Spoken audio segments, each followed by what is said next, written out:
It's concerning wildlife. It's concerning a rhino. A rhino? Blimey. Right? Yeah, okay. rhino. I used to live in Kenya when I was about 5 or 6 years old. Okay. And we were in this wildlife park in a grey Morris Minor. This rhino started chasing us. There's me and my sister in the back seat. Right. It was like something out of Jurassic Park. Yeah. We were turning around saying, "Believe it, Dad. Just put your foot down, Dad. We're in a field. Put your foot down." This rhino was chasing us. One from Mark here in Derby. Went on holiday for our first romantic holiday to Tunisia years ago. Decided to take my girl into a petting zoo. I got a bag of food to feed the animals. A giant goat then went for me, putting its front legs over my shoulders and proceeding to headbutt me over a fence into one of the pens, covering me in the food and making my nose bleed. I got out of the pen, then the goat and all his mates attacked me again, sending me running and screaming like a girl out of the zoo, with my girlfriend rolling with laughter on the floor. A tarantula climbed up the bottom of the bed on the sheet. Yeah. And it walked all the way up. It's eyeball to eyeball. Wow. And I thought to myself, what am I going to do when it climbs over my face? But then a miracle happened. It raised its 2 front legs and waved them around. And then it turned around and walked down the side of the sheet. Boris Johnson been attacked by an ostrich. The former PM was enjoying a safari trip with his family when the bird leaned into his car and went oi oi and pecked his hand. In footage shared online, he quickly jerked from the ostrich. Don't dirty minds away from the ostrich, and shouted, "Oh, Christ, get hell," before driving off. And so I just set it out there. Have you been attacked by an animal? When I was about 7... Across the UK, on DAB+, on your smart speaker, on your smart TV, and on your side. This is Talk.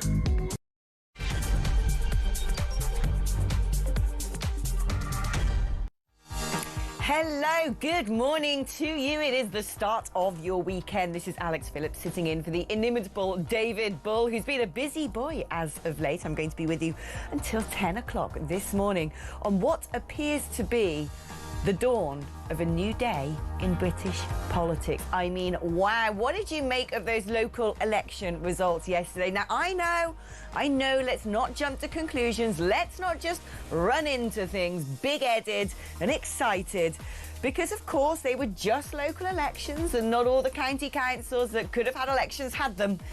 But those that did, the results were breathtaking, because not only did we see an entryist insurgent party take a good number of seats, not only did we see a pretty much brand new party take the most seats, what we saw was a transition from what looked like a 2-party country to a 1-party state, when the BBC did its own little projections on vote share and said, if this were a general election, what would the electoral map of England look like?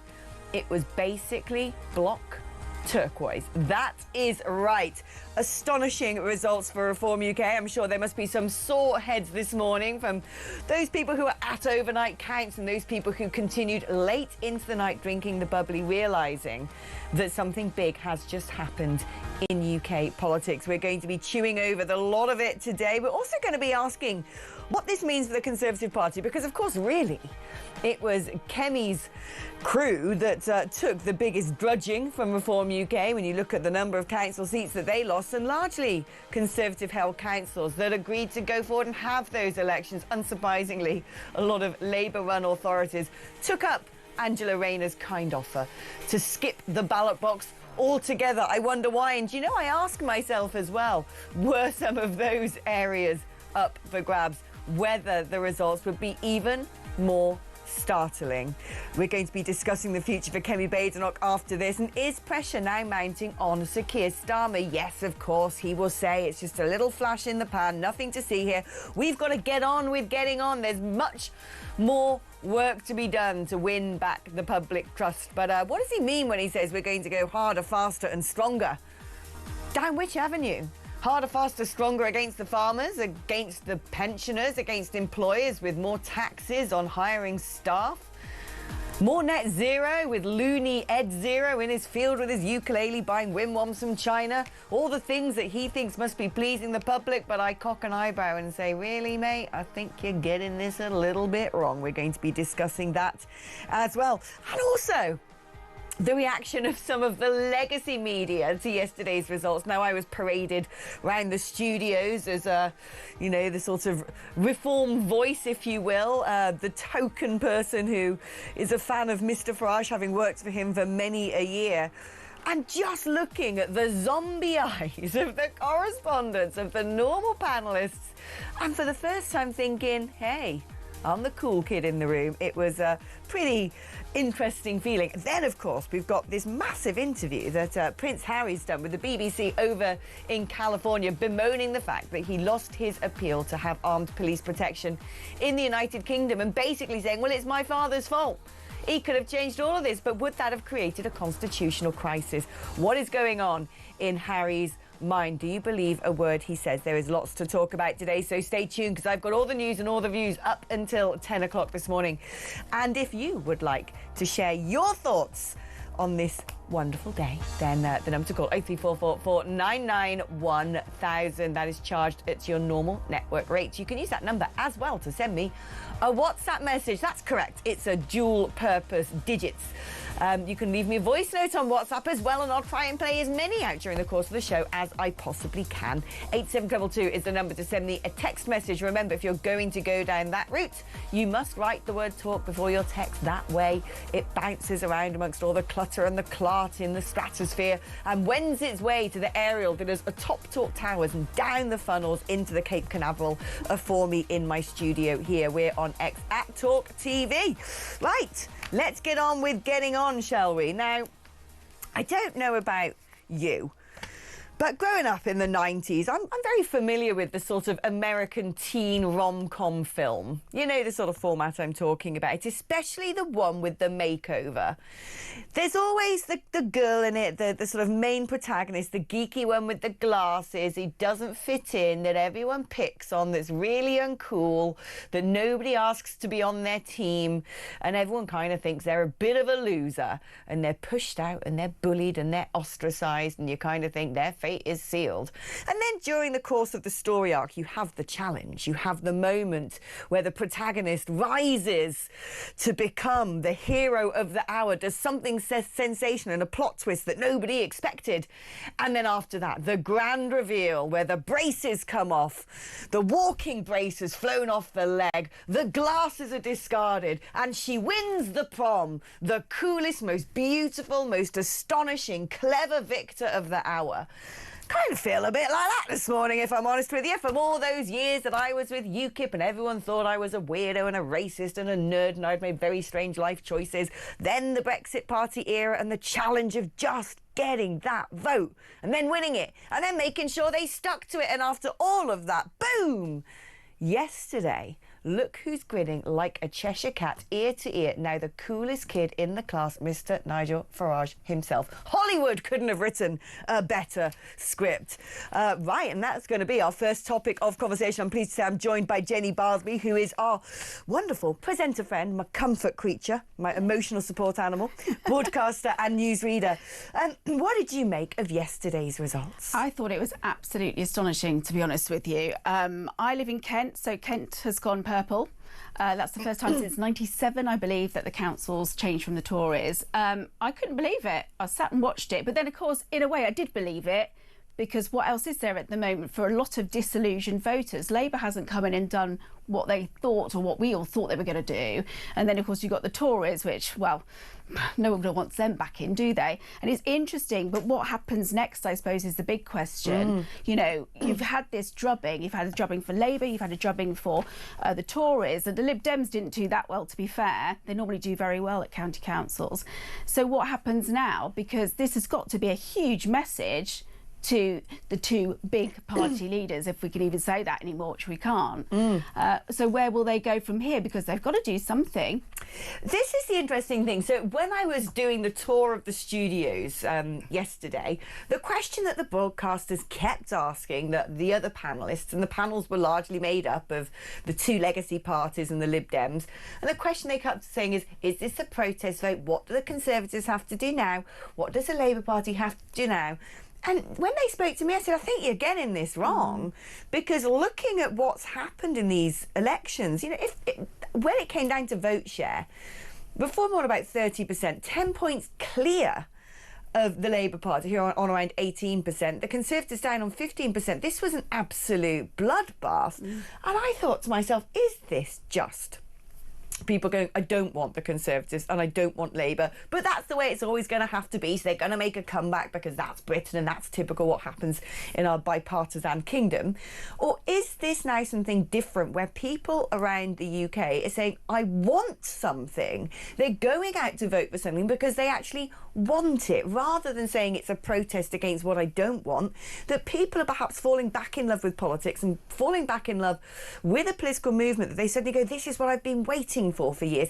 I have a feeling when you look at results and you're knocking into that 30%, that this isn't just about people rejecting something, this is about people turning out and adopting something.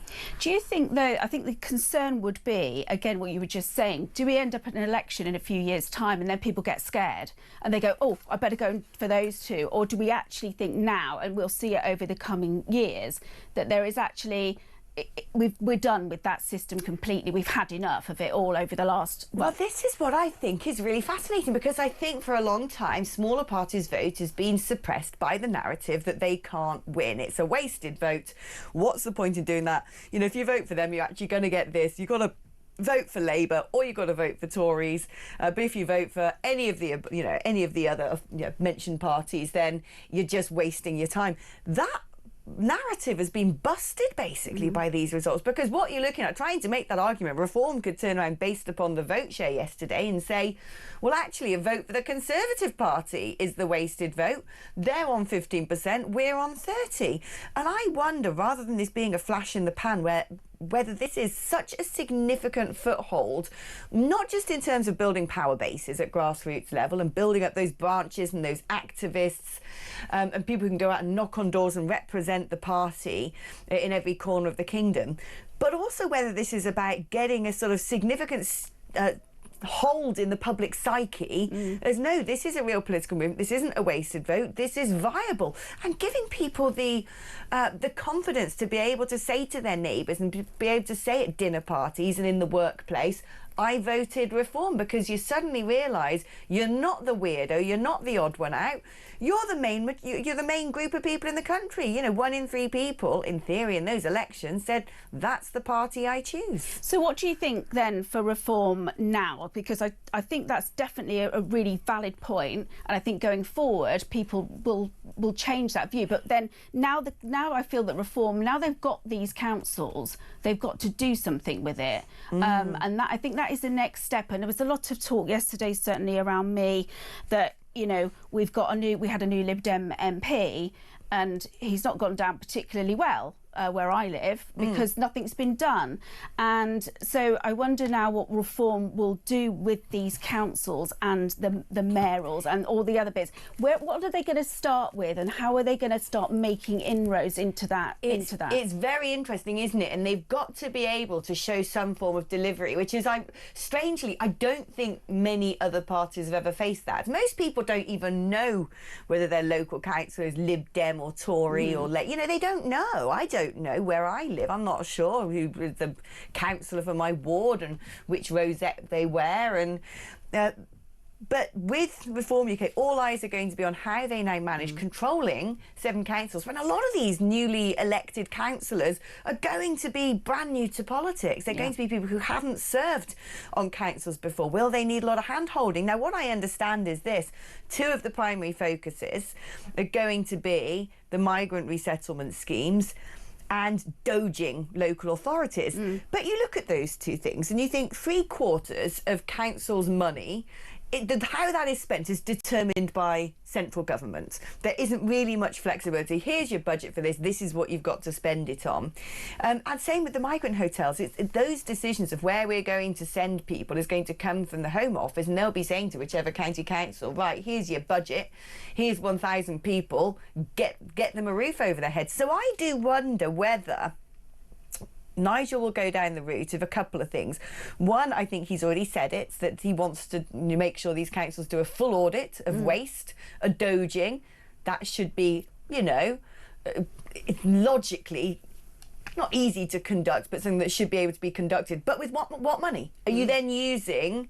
Are you having to set aside from stretched budgets the money to get in an auditor to do all of that? How is that going to be done? Maybe he can speak to his mate Elon and get some, a musketeer on the job.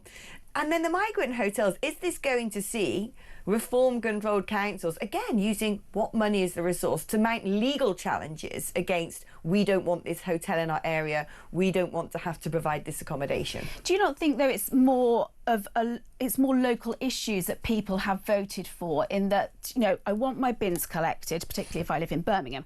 I want my potholes fixed, which are atrocity. They're just awful, especially, I know where I live, they're terrible. These are the things I think that people really care about. Litter, roadworks. I mean, the roadworks, they drive everybody up the wall, and at the moment, it's certainly in my town, I can't move for them. They're in every single bit. And I wonder whether it's a case of actually, let's go in and drill down at a really local level and do what we can and turn all of these things over, really make an impression with what we can do, because as you were saying, it sounds like their hands are tied on a lot of things. Right. And actually prove that you are trustworthy, that you care about your community, and that you're going to do something to help. Now, if I was the Labour government, I would be thinking to myself, and if I was the unions who largely support the Labour government, I'd be thinking to myself, right, we're going to basically push back against reform now running this council by encouraging our members to go on strike. Let's make a Birmingham for them. Or I'd be thinking, right, all these migrants that need to be resettled, I'm going to send them into reform areas to prove that they can't do anything about this. Although I think actually that could have the opposite effect. It could actually see come the general election, people going, right, we're really fed up with this. A lot, I think, is going to be around the framing of this. And if there's one thing that Farage is extremely good at doing, it's communicating. And so whether or not now we've got reform-led councils for the first time, we're going to see stories from that particular tier of governance popping up into mainstream media, where Nigel Farage might say, Kent County Council has tried to reject this, the Home Office is going up against them and doing that. It'll be interesting to see how this now plays out over the next 3 years. But certainly, just for the narrative, and normally, like I said, normally there isn't really any scrutiny on local councils, really, apart from local newspapers. Most people aren't massively engaged with what goes on with governance at a sort of local level. But I think that's about to change. And I think this is going to now be about reform being able to show people that they are a viable entity, a viable horse to back. I do think then exactly that you have to take everything back to grassroots with these councils and actually make some changes and push the narrative, as you were saying. And I think, yeah, you're right. I think that reform will do that. If they've got the right press machine behind them, they're going to end up, you're going to see a lot more local news, as it were. Even if it's only at a local level, once you make those changes and you start getting trust from people, you are going to see a sea change. And again, I think what you were saying earlier about being around that dinner table and saying, well, I voted reform. Well, if you find that your council in a year's time, who's now reform, has done those potholes, sorted out social care, sorted out all the other bits and bobs that are very local and mean a lot to people. They do want their bins collected. I think you'll see more of a change, but again, it's trust. I know Kemi Badenoch was saying that yesterday about, you need to trust someone. Reform are new, so they've got nothing to go back on, as it were, and worry about. But if they come out of this, they come out the traps racing and hard, I think you'll see a real difference in even a year's time. It might be interesting to, because do they have the sort of structures in place internally within the party to support these newly elected councillors? Do they have protocols? Do they have a message saying, right, where we now run various authorities, these are the things you want to be focusing on, this is the messaging you need to get out to the public? I think there will need to be a lot of exposures as well. This is the red tape, the things we wanted to do, but we're being prevented from doing because because of X, Y and Z. Call those things out, demystify the processes and procedures, the bureaucracies. It's going to be a big ask, and it's a huge challenge, a massive learning curve for a party that, frankly, a year ago was little more than a brand. I do think as well, I wonder, with all of the Tory councillors that have lost their jobs, basically, how many do you think will defect? How many do you think will say, actually, I used to be, I don't know, in charge of environment in your local area. I'm happy to come in and help you with that. Right. And I wonder how that will work. Or if you're a Conservative MP sitting there and you used to have the backing of lots of Conservative councillors in your particular constituency and they've all gone, you might be looking at your own fate and fortune and thinking, the writing's on the wall for me. Yeah. This is a busted flush. I want to cross the floor. It will be interesting politically to see how the lot of this plays out. Look at all of these messages coming through already. You guys are up early, aren't you? You little enthusiasts. Tom in Shropshire, good morning to you, says, bloody hell, Alex. I've had to stumble over that word. Sorry, Ofcom. Blimmin' heck, I'm going to change that to blimmin' heck, Alex. Oh, apparently bloody's all right. Brilliant. Bloody hell, Alex. You must be shattered. Go, girl, says Tom in Shropshire. I'll tell you what is my secret, Tom. Normally, I would be, right? But I did go from studio to studio yesterday. I got up at the crack of dawn. I'd had a rubbish night's sleep the night before. You know when you think your alarm's got to go off really early, and so you go to bed early, and you wake up in the night, and then you suddenly think, oh, the alarm goes off in 3 hours. I better get some more sleep or I'll be tired tomorrow. And then you don't. You toss and you turn and you do that thing where you rotate your pillow 85 times because it's always too warm. The leg's out of bed, the leg's back in bed.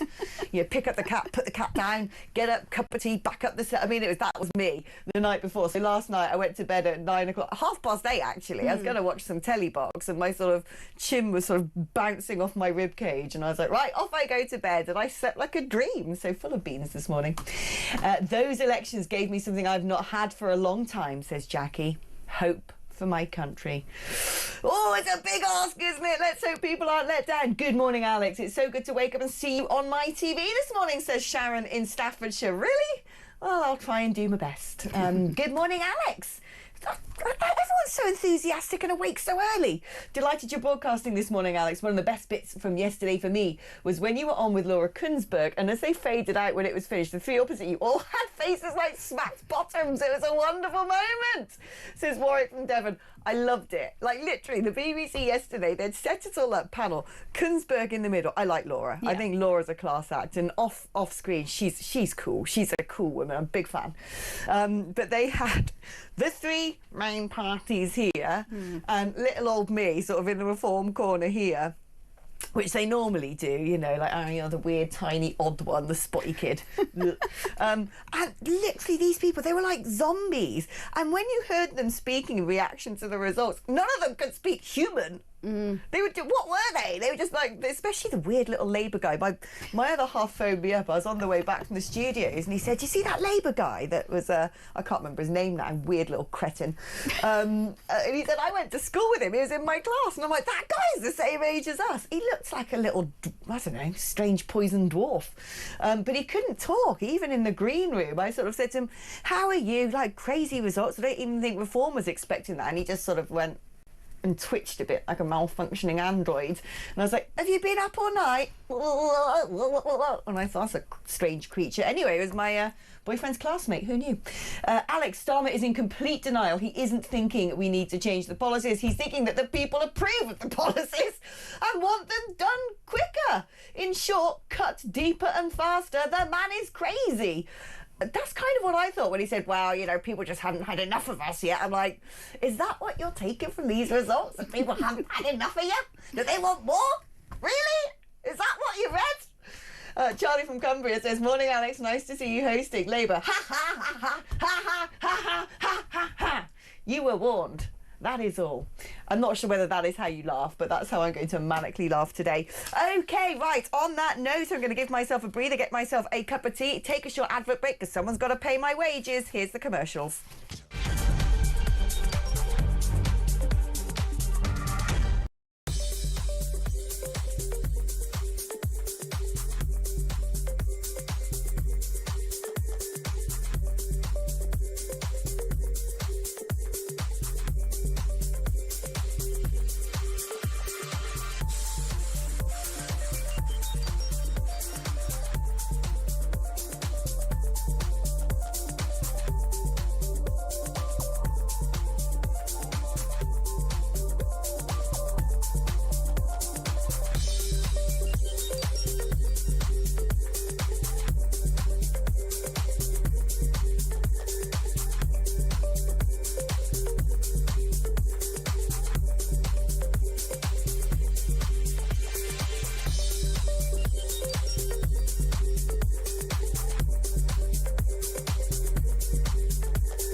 I'm extremely passionate about, and one I'm grateful that the families that trust us with their stories keep returning to CrimeCon year on year. So yes, on to the next one, and that takes place 5 weeks' time here in London. I'm looking forward to it, like 7th and 8th, and I know over the coming weeks we're going to be looking, Nancy, at different speakers that will be there.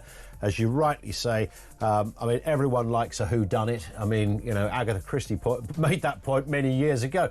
But this is real crime, and of course it's not just one type of crime. It goes across a whole spectrum of areas, and as you rightly said, even hearing the voices of victims and families of victims.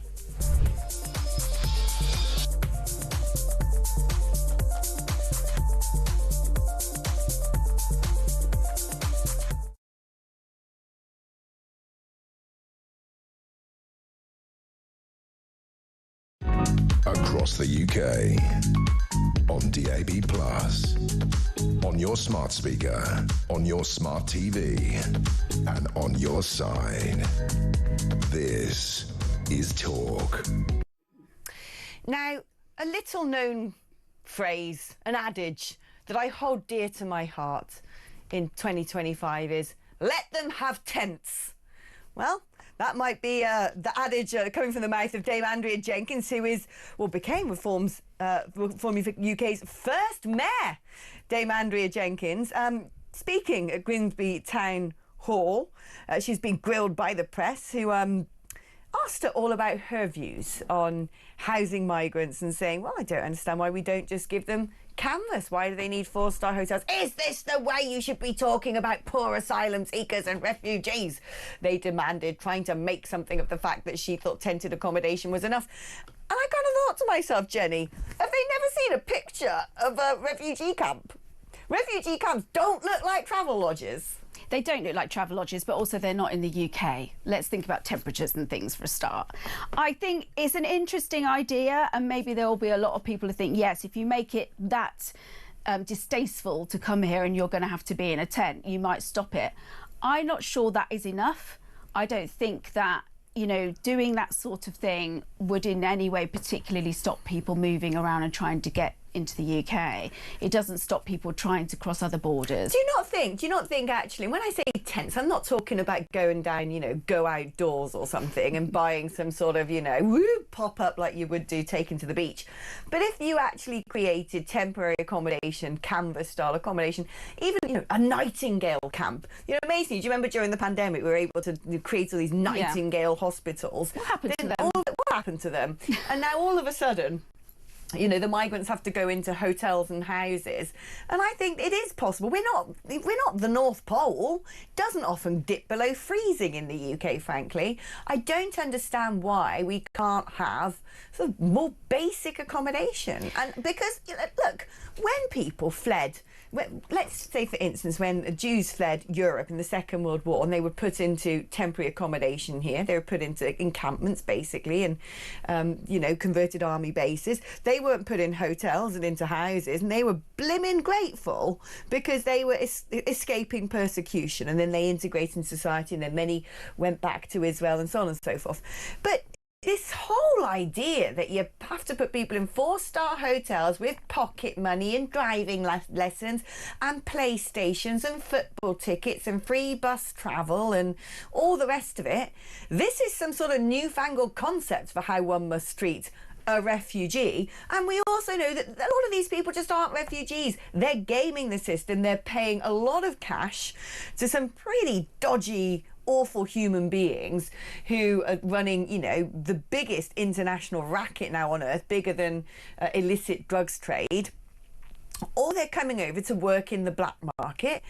I don't this whole idea that these people need to be treated better than ordinary Brits, when the average wait time in the UK, the average wait time for really vulnerable people who need a roof over their head to get a social house, it's 5 5.5 years. Isn't it better, though, that we actually turn this around more quickly? So if you're coming to the UK and you want to claim asylum, let's just sort it out. Surely that's the answer. It's not even about more tents or hotels or whatever. It's about the fact the system doesn't work. So if you're coming here and it's taking you 5 years to turn your asylum application around, sort it out. But then here's the other problem, isn't it? Here is the problem, because that sounds like, the sort of speeding up processing. That was the Conservatives' favourite mantra. But then the problem with that, of course, is because of the nature of all the sort of things we've adopted and the legal canon of case precedent, these days, if you just say, oh, I was bullied at school back at home for wearing braces, that's it. You're a refugee all of a sudden. You know, the barrier for qualifications is so low that we'd end up just processing a load of people and they would be successful and stay here. And then, of course, those that aren't have the first appeal, the second appeal, the third appeal, the fourth appeal. If we're going to speed up processing, first of all, I think we need to take out all the mechanisms that enable people to claim they have a right to be here, because the stuff we've adopted from the ECHR that is now embedded within the Human Rights Act, you can basically turn around and say, I'm homosexual and back in my country of origin homosexuality is illegal, which is the case for 3/4 of countries on planet Earth. So the minute you do that, you've got people staying, and so then you think, OK, and then the whole idea of, well, we want to deport you back. People throwing their passports into the ocean. It's becoming more and more clear to me that without that deterrent, without people thinking, I don't want to get on a boat to the UK because there's nothing for me there. I think that's really difficult, and I'm going to try and sort of bring the other side in. And I know this is one of the major talking points and concerns of British people at the moment is the amount of illegal immigration in this country, and I know that, and I'm well aware of that. But there are also a lot of people that really do have a need and do want to come here for the right reasons. But why is it our responsibility? Why us? Because there are plenty of OECD nations on planet Earth that there's a war in Syria, fine. You know, I feel sorry for them, that's awful. They can cross the border into safe neighbouring countries which are culturally maybe more similar to them. Look, I think when it comes to people like Yazidi Christians, persecuted Christians, boom, come. Please. You know, we should, as a Christian country, be offering a hand of support, because Christians around the world are some of the most persecuted, being murdered in droves. Their daughters are being raped. Their villages are being razed to the ground. So absolutely. But when there's something going on in Eritrea, what on earth's that got to do with us? We can give a lot of money to neighbouring countries and say to Commonwealth countries such as Kenya, hey, you're going to have a flood of people coming in. We're going to provide you money for sanitation, for accommodation, to help you manage this crisis. Why does Britain have to be the place where people go? What's it got to do with us? Just you've got some mental warlord running a bogey country in the sub-Saharan Africa. Why is that down to us to pick up the pieces? It's a valid question, surely. Isn't that a case, though, then? If you're sort of saying that and we're trying to cut the illegal migration, surely if we then had a legal, safe route, but it was policed properly, so that actually, yes, you can attempt it, so there's nobody going around disappearing, there's safe routes to come through, but you're policed at the door. But so then the legal safe route, this is the thing again, if you're coming from a bogey country like Syria or Eritrea, then boom, you've probably automatically qualified to come to the UK. If you're gay, you've automatically qualified to come to the UK. If you've said something on social media that offends your government, who happen to be, you know, some sort of mad banana republic tyrant, then you can probably come to the UK. So this whole idea of safe routes, how do you then say to the whole population of Eritrea, we can only take 10 of you? To me, we have to get more into the mindset. It's a bit like this, right? This is the way I see it.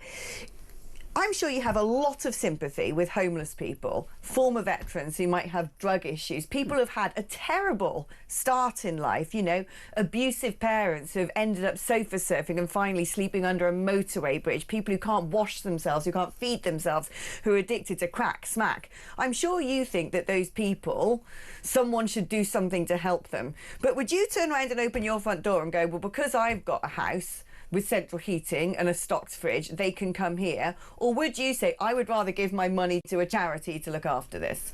Because that, at the end of the day, if you expand that out to the macro level, Britain shouldn't be the house that goes open the door, stocked fridge, bed, come on in, because you wouldn't do that in your own home, because you'd think, okay, I can't necessarily look after these people. What is the impact going to be on my own security? Do I know who they are to let them in? What sort of problems and baggage are they going to bring? Are they going to trash my house? It's the same concept. I think we need to be thinking with a mentality more of saying, right, we need to say to all these neighbouring countries around these global hotspots, you're going to have to face a big burden because people are going to come to you, and we need to make sure that people can be accommodated there. This idea that paying people traffickers thousands of pounds, which again, if you're the most vulnerable in the world, I don't know how you've got that cash money. As someone who's spent a long time living in Africa, £1,000 is a lot for the poorest people on earth. It's not even what they earn in a year. And the other thing that isn't spoken about enough is what happens at the genesis of these routes. We keep hearing men of fighting age are coming over to the UK. Where are the women? Where are the girls? I'll tell you where the women and the girls are. It's either one of two things. If you're going to war, you leave the women and girls at home to be looked after and you send your men. If you're at war, you keep your men to fight and you send the women and girls. So that's number one. What are these young men doing coming over here? Not supporting their countries and their families or standing up for the nation from whence they came. Number two, women and girls are plucked off at a very early part of these routes as they traipse from country to country. They're picked off by the people traffickers to be sold into sex slavery, to be sold on the black market as domestic servants. And if you happen to be a healthy teenager, you're sold for organ harvesting. That's what we're not talking about. So the more we're aiding and abetting these traffickers, the more we're not cracking down and saying, you can't come into this country. The boats are going to be stopped midway in the channel. You're actually enabling, facilitating and funding the most disgusting, despicable wickedness that the human mind can create. So where do we go then? Because I still don't think putting some tents up and saying, well, if you do come over here, that's where you're living, will make any difference whatsoever. I really don't. If people are desperately in need, no. But if they're not, they're not going to get on a dinghy to cross the channel to live in a tent. So what else needs to be done then? Because I just don't think that's enough. I think, you know, you were talking there about the genesis of the journeys, what we do at the start. Isn't that something that Keir Starmer's been talking about? Oh, smash the gangs. And he's really successful at that, because that's right. So Keir Starmer can single-handedly eradicate the Wagner mercenaries, Al-Qaeda 2.0, the Taliban, corrupt regimes like Russia who love to bus people up to the borders of Poland, the whole of the Kurds around the world who have been fighting for their own country, of having their own recognised state and of Kurdistan or whatnot, and happen to play a huge part in people trafficking. Yeah, that's right. So Keir Starmer can tackle all of them. It's a very, very difficult problem, and it's like I wouldn't want to even think about tackling it. But again, I'm sort of going to go back and just go, look, you stick some tents up, it's really going to make no difference. I really don't think it'll make any difference. Something more has to be done. I think the processing is too slow. I do think that, yes, actually, you know, the country is, everybody does want to come here, and we're tiny, and I don't really know why. Because we give people four-star hotels, Jenny. Why wouldn't you want to come? They're not all four-star hotels. Come on, still, Alex. look, as someone who's lived in Africa, even your most basic travel lodge is probably better than your fly-bitten village in, you know, the Sahel. So but I still think it needs to be done. Something needs to be done further along the line before. What I don't agree with is we go and invest in these in countries and say, well, you won't want to leave. That's not going to work at all. But what do we do about it, and how do we stop it? And it is a huge question. I don't think tents is the answer. I don't think it's enough. I don't think it will stop anybody if they really want to come here, regardless of why they want to come here. It's a huge question, though, and it's a huge problem, because I believe that in itself could lose somebody like Keir Starmer, Kemi Badenoch, if she's still in power or leading the Conservative Party by then. That will stop the election. They have to deal with it, and they've got to do it quickly, and they've got to do it cheaply. What the answer is, I don't know. I don't think putting some tents up is enough. It's going to be a conundrum for whoever takes over the reins from Sir Keir Starmer. It's a conundrum for Sir Keir Starmer himself. Look, I'm at the pull down the shutters phase. Greece has had a very good season by building a massive blimmin' wall along their land borders and turning around boats at their sea borders. And I'm like, hey, look at that. Greece has cut down the number of people who come and claim asylum in Greece by quite a significant amount. You know, I'm going to look at the statistics during the advert break and let you know afterwards. Don't go anywhere. There is still so much more to discuss. If you want to get involved in the conversation, the number to call 0344499 1000. You can also leave me a voice note on WhatsApp with that number, or indeed send me a WhatsApp message 87222 on the text. Remember to write the word talk before your message. I'm on X at talkTV, and we are back after this.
Across the UK, on DAB+, on your smart speaker, on your smart TV, and on your side.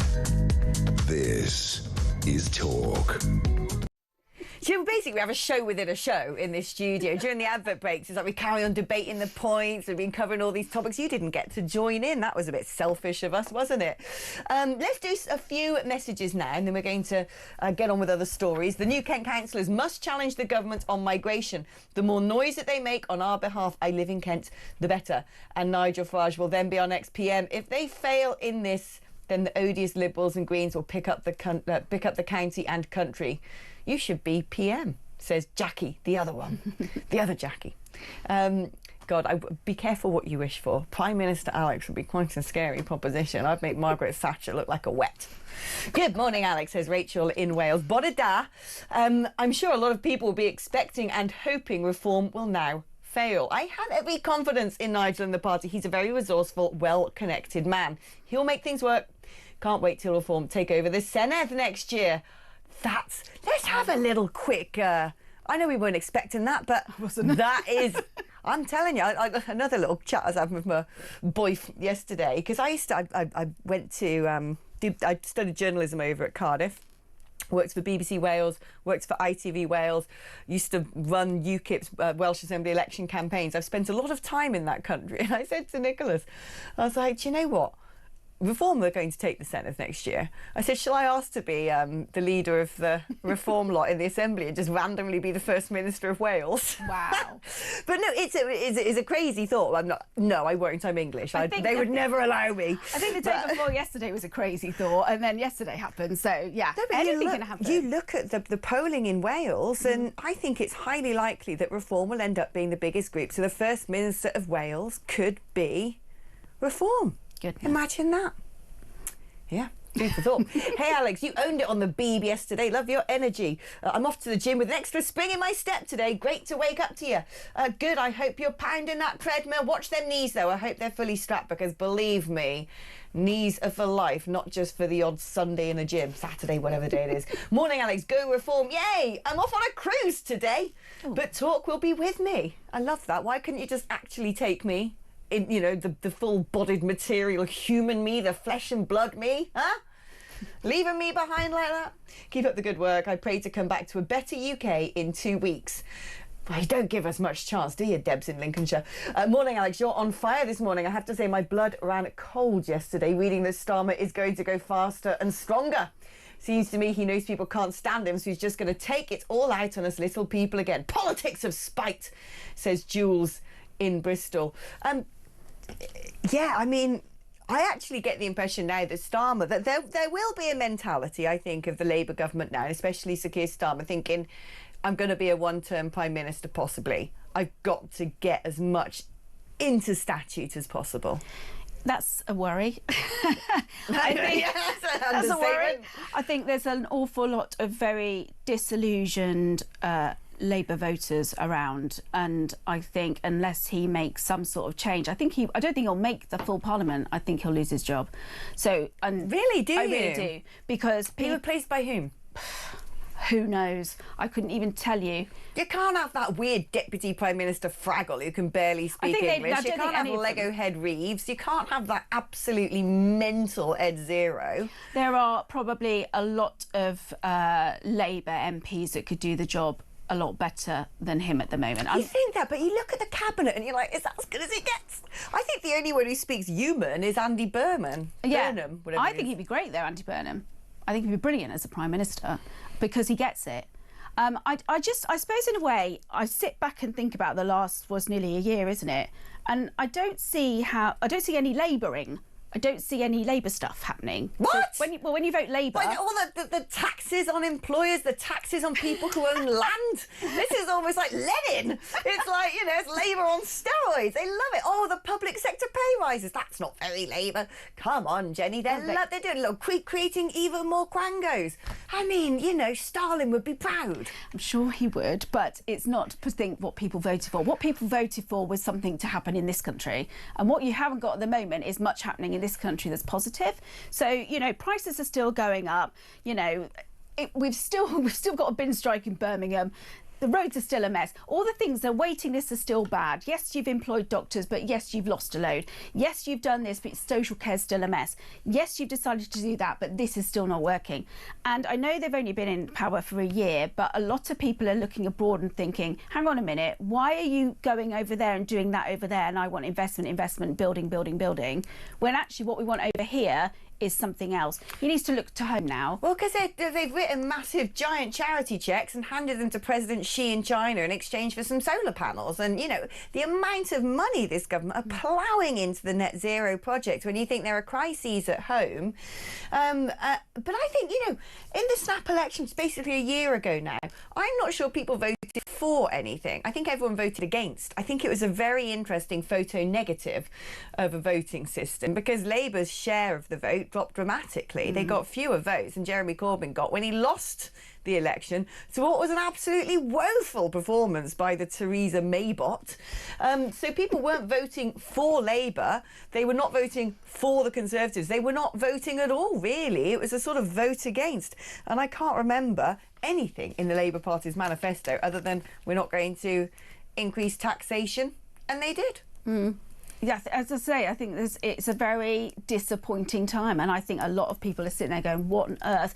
But then maybe we were talking about this just off air earlier, and you talk about shares and the voting. Isn't it time to change the whole voting system and make it fairer? Well, interesting, you say that, but what was a sort of, you know, flagship Labour policy a while back when we seemed to have a sort of conservative monopoly of politics, and that was to bring in proportional representation, because they thought to themselves, oh, great, if we had PR, then we're always going to get into power backed up by one of our mates from, you know, the Green Party or the Lib Dems or the, you know, Plaid Cymru or the SNP or any of the other sort of leftist movements in the UK. Then all of a sudden they win under first past the post and, oh, look, that little policy is magically dropped. It's about time it changed. I don't think there's anyone in the country that wouldn't agree that the voting system we have is ridiculous. And then, again, that's what I'm sort of saying. When it comes to a general election, we were talking about reform earlier, will everybody still basically freak out at the election at the ballot box and go, oh, there's only two parties, we should only vote for those two, that's it, nobody else can get in? And I think that's the problem, and I think that's something that needs to be drilled down and looked at, because I'm sad to think that actually people will not vote for what they want because they know it has to be that one or that one. We'll see. You know, I think with this, I've always been a fan of proportional representation. I do think we do need to look at the voting system because it's quite ridiculous, because it does mean that so many people's sort of democratic choice is just, it doesn't really count for anything. But if the first past the post system is working for you and your party, suddenly it looks really good, doesn't it? And people say, well, it enables a particular party to get a majority, which is important for the passage of bills through Parliament. My worry now about PR, and I'm still for PR, but my concern is the Muslim voting bloc in a big way, because even now at local elections, we haven't really drilled down into this. I don't think anyone has. You look at some of these candidates that have won wards around the country, pro-Gaza candidates. There was one particular chappie, I can't remember his name. He had been expelled from the Labour Party due to strident anti-Semitism. He was pushing a policy of separation of no men and women together, and he's now in charge. He won. And this is the thing, you allow proportional representation in and you are going to get the grimulars as well. Yeah, but you're going to get that anywhere. You're going to get that anywhere. But I do think it's fairer for everybody. I would rather have a proportional bunch of MPs in Parliament. I would rather see that than and still have these two parties. I don't really want to hear from Kemi Badenoch. I don't want her in. I don't really want to hear from her all the time. I don't think she's an effective opposition. The opposition's tiny. What we should have been hearing more from and having a different opposition, which would be better. But also having, you know, it's a fairer system. It works. I think it will work better, and I think you'll see more change and better change if you change the voting system. I would certainly hold the legacy parties to account. Right, let's take a quick advert break now. Don't go anywhere. There is so much more to talk about. Stay tuned to the home of common sense. This is Talk.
You can't claim to be the party of low tax when the Conservative government put up taxes higher than they'd ever been since the Second World War. And you can't claim to be the party Well, we did out of necessity. Well, Look, but the fact is you did it. It doesn't matter. I think this is key because, I know we had to do it because we spent £400 billion on the pandemic. Yeah, but you can't claim to be... as soon as we could start reducing taxes, that's exactly what we did. Yeah, no, I get that. But Nigel, you can't claim to be the party of lower taxes if you're putting them up to the highest level they've ever been at.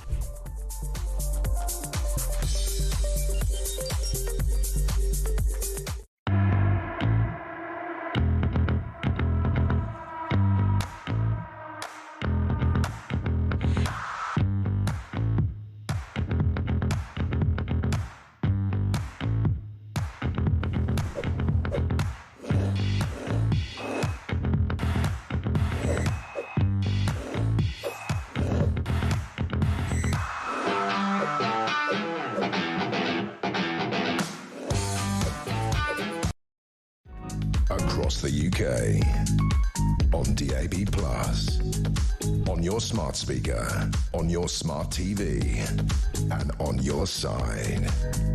This is Talk. Hello there. We thought we'd just switch things up and talk about old Prince Harry for a few moments here. We'll get back onto politics.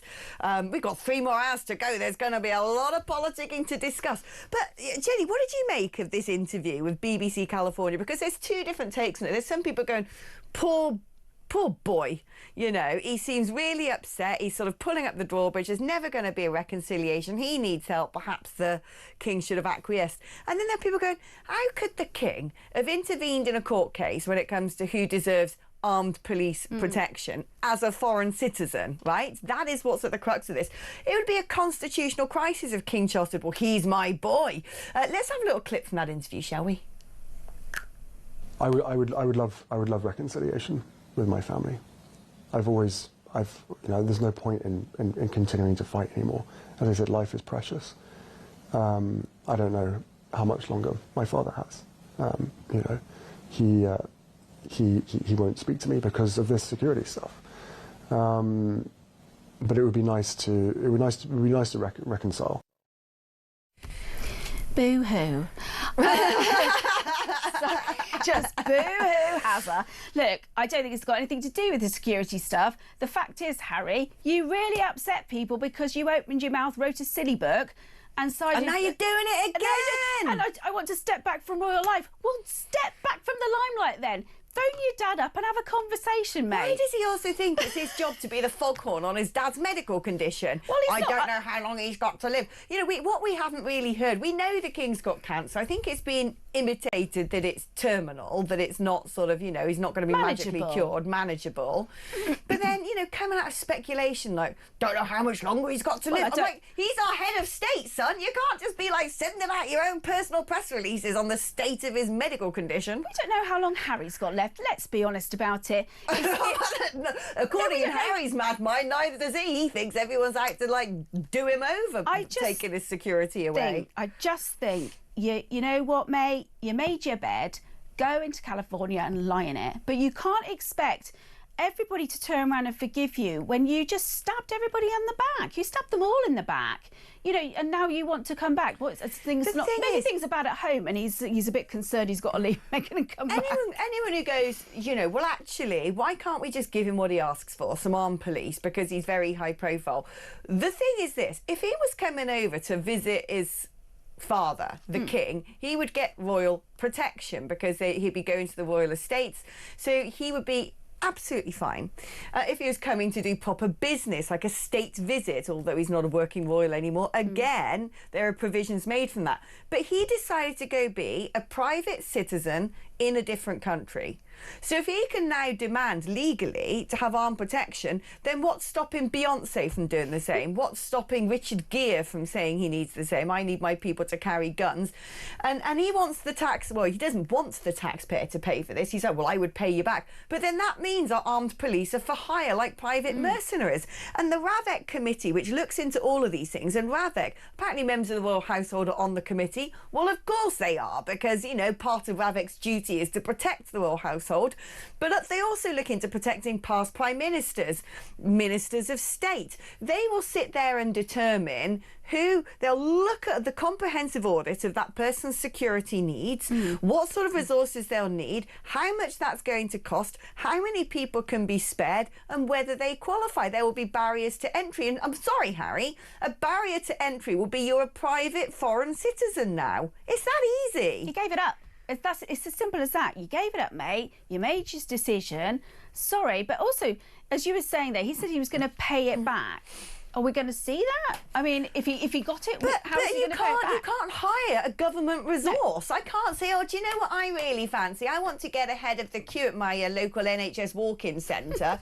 So I'm going to do that, and then I'm going to pay the NHS back. It doesn't work like that. Work that way. He doesn't get that this sets legal precedent. And even when the judge said, look, his emotional appeal doesn't add up to a legal challenge, it doesn't qualify, the writing's been on the wall for a long time, he still sees this as some concern conspiracy against him, that his father could have stepped in and done something about this. Again, he's asking his king to basically break down the unwritten constitution of the United Kingdom. And then he turns around and goes, this is the one thing between me and my father. He's now not going to see his grandkids because of it. It's some sort of really warped emotional blackmail. That poor kid, though, to me it just seems this whole time, the little kid, the baby inside of him that feels abandoned, saying, please love me, please look at me, crying out, having a tantrum, wanting the attention. He's never resolved those issues. And, you know, well, let's hope at some point he will, but every single time he opens his big bazoo, kind of goes in the opposite direction, doesn't it? Listen, folks, it is time for the top of the hour break, but don't go anywhere because there's still 3 more hours of news and views to come. Put the kettle on. I'll see you just round the other side of this with a big smile on my face.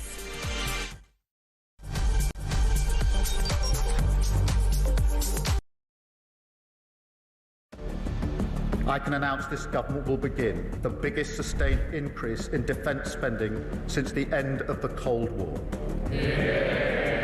We will deliver our commitment to spend 2.5% of GDP on defence, but we will bring it forward so we reach that level in 2027. The answer from European capitals has been as resounding as it is clear. We are in an era of rearmament to respond to the short-term urgency to act and to support Ukraine, but also to address the long-term need to take on more responsibility for our own European security. On Saturday, we also agreed a new £2.2 billion loan for Ukraine, backed not by the British taxpayer, but by the profits from frozen Russian assets.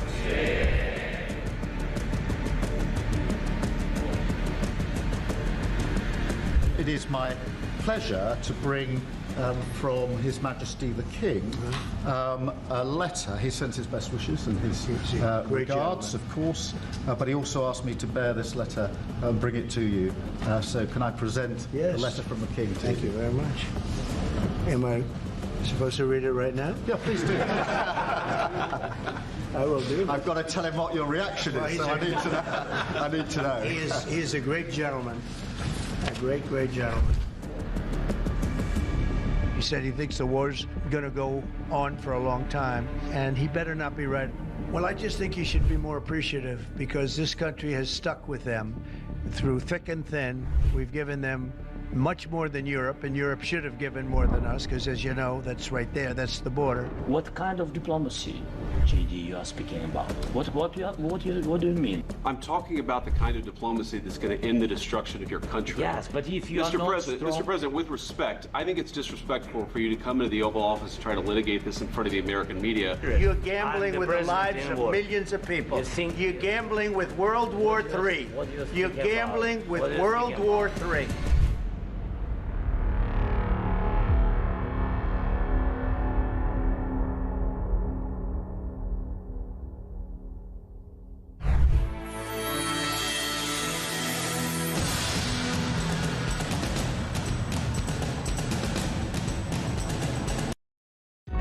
Across the UK, on DAB+, on your smart speaker, on your smart TV, and on your side.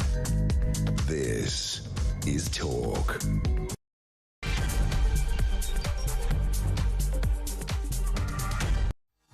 Hiya, welcome back to the show. My word, I mean, it's just getting mental in here. The topics of conversation that we're having. I'm just going to fill you in on the details. So it started off, right, when my producer said to me, do you need some breakfast yet? And I'm like, yeah, is the canteen open yet? Because we've got a pretty wicked canteen here in Talk Towers, because Talk Towers is actually Murdoch Mansions, right? It's all the News UK families. You've got the Times, you've got the Sun, you've got Times Radio, you've got Virgin, you've got TalkSport, you've got some publishing people, got all sorts of characters in here. So we've got a pretty solid canteen. The beautiful view over London. We've got the building next to Shard, that's like Baby Shard. And yeah, it's awesome. And during the week, you can go and get a fry-up, right? They got like a whole stain, your eggs, your bacon, your beans, your sausages, one of those machines that you have in a migrant hotel. You put your toast in, it circles around about 5 times and only goes like either slightly brown or pitch black. And I was like, yeah. When do they start, whipping out the frying pans on floor 14? They're like, they don't do that at the weekend. What sort of blasphemy is that? You know, news is a 24-hour, 7-day-a-week thing, so we're all at work and they don't fire up the frying pans on a Saturday. The weekend is when you want your bacon and your eggs and all your sort of gnarly stuff. You know, you don't wake up on a... Monday's more like a sort of yoghurt and a piece of fruit or something, you know, but it's a Saturday, you're like, I need the... Totally agree. They got rid of Sunday lunch as well. They used to have a wonderful Sunday lunch here. Don't do that to They me. did. So I think that this is important information that people need to know. So my other half and I, we love a good full English because we're proper Brits, we are. And we basically sort of like, we'll send each other photos of places we've seen. We like to get it as cheap as possible. Whenever we go to Lanzarote, it's like, right, who's got the biggest, dirtiest, cheapest full English? I want that egg snot on top of my fried egg. You know, I like that sort of industrial bacon. You can't get it in a supermarket. Supermarket bacon's kind of one. But when you go to those sort of roadside calves and greasy spoons, they've got bacon that's like as thick as a finger, like that, with that fat that never fully crisps, and it's so salty afterwards you feel you need to sort of, you know, be on electrolytes for the next week. That's the good stuff. That's what I want. Not here, not today, not on the weekends. I think there's a petition in the making here. Yeah, and then, you know, you said they used to do a roast on a Sunday. Yeah, roast on a Sunday. It was amazing. This is the other thing. Posh people, like posh people, miss out on all the fun. Like, being posh must be so tedious. Oh gosh. Do you know what I mean? Oh, I'm going to eat my finger food and vegan stuff and tofu and things that taste like cardboard. You know, what we get, us normal folk, is we get carveries. You love a carvery, I think. Blimmin' love a carvery. Tell me what was the carvery? It was Toby. And what was the Other meal? brands are available. Yes, of course. The King. What roast? The King's plate. The King's. Tell me what's on it. You max up your plate. So basically, your ordinary carvery, you can go and get a bit of meat here and do it. The King's plate is a massive plate, like a flying saucer, and you get to. Whenever I go to a carvery, and I love a carvery, I'm like a bit of everything, and I go for the dirty stuff. So I'm like, I want a slice of gammon, want a pork, make sure there's some crack on there. Yes, the lamb. I want the bit from the outside that's kind of charred with the skin, not a nice sort of, you know, off the side there with the pink in the middle. I want all the gnarly bits. Then it gets to the turkey, and I'm like, don't give me any breast meat. Give me the dreg ends of the brown meat. Scrape the underside of the carcass for all those flabby undercooked bits. And all that skin you've peeled off and put on the side there. All the crispy stuff. Just pile it on. Even the sloppy stuff. I love poultry skin. Controversial.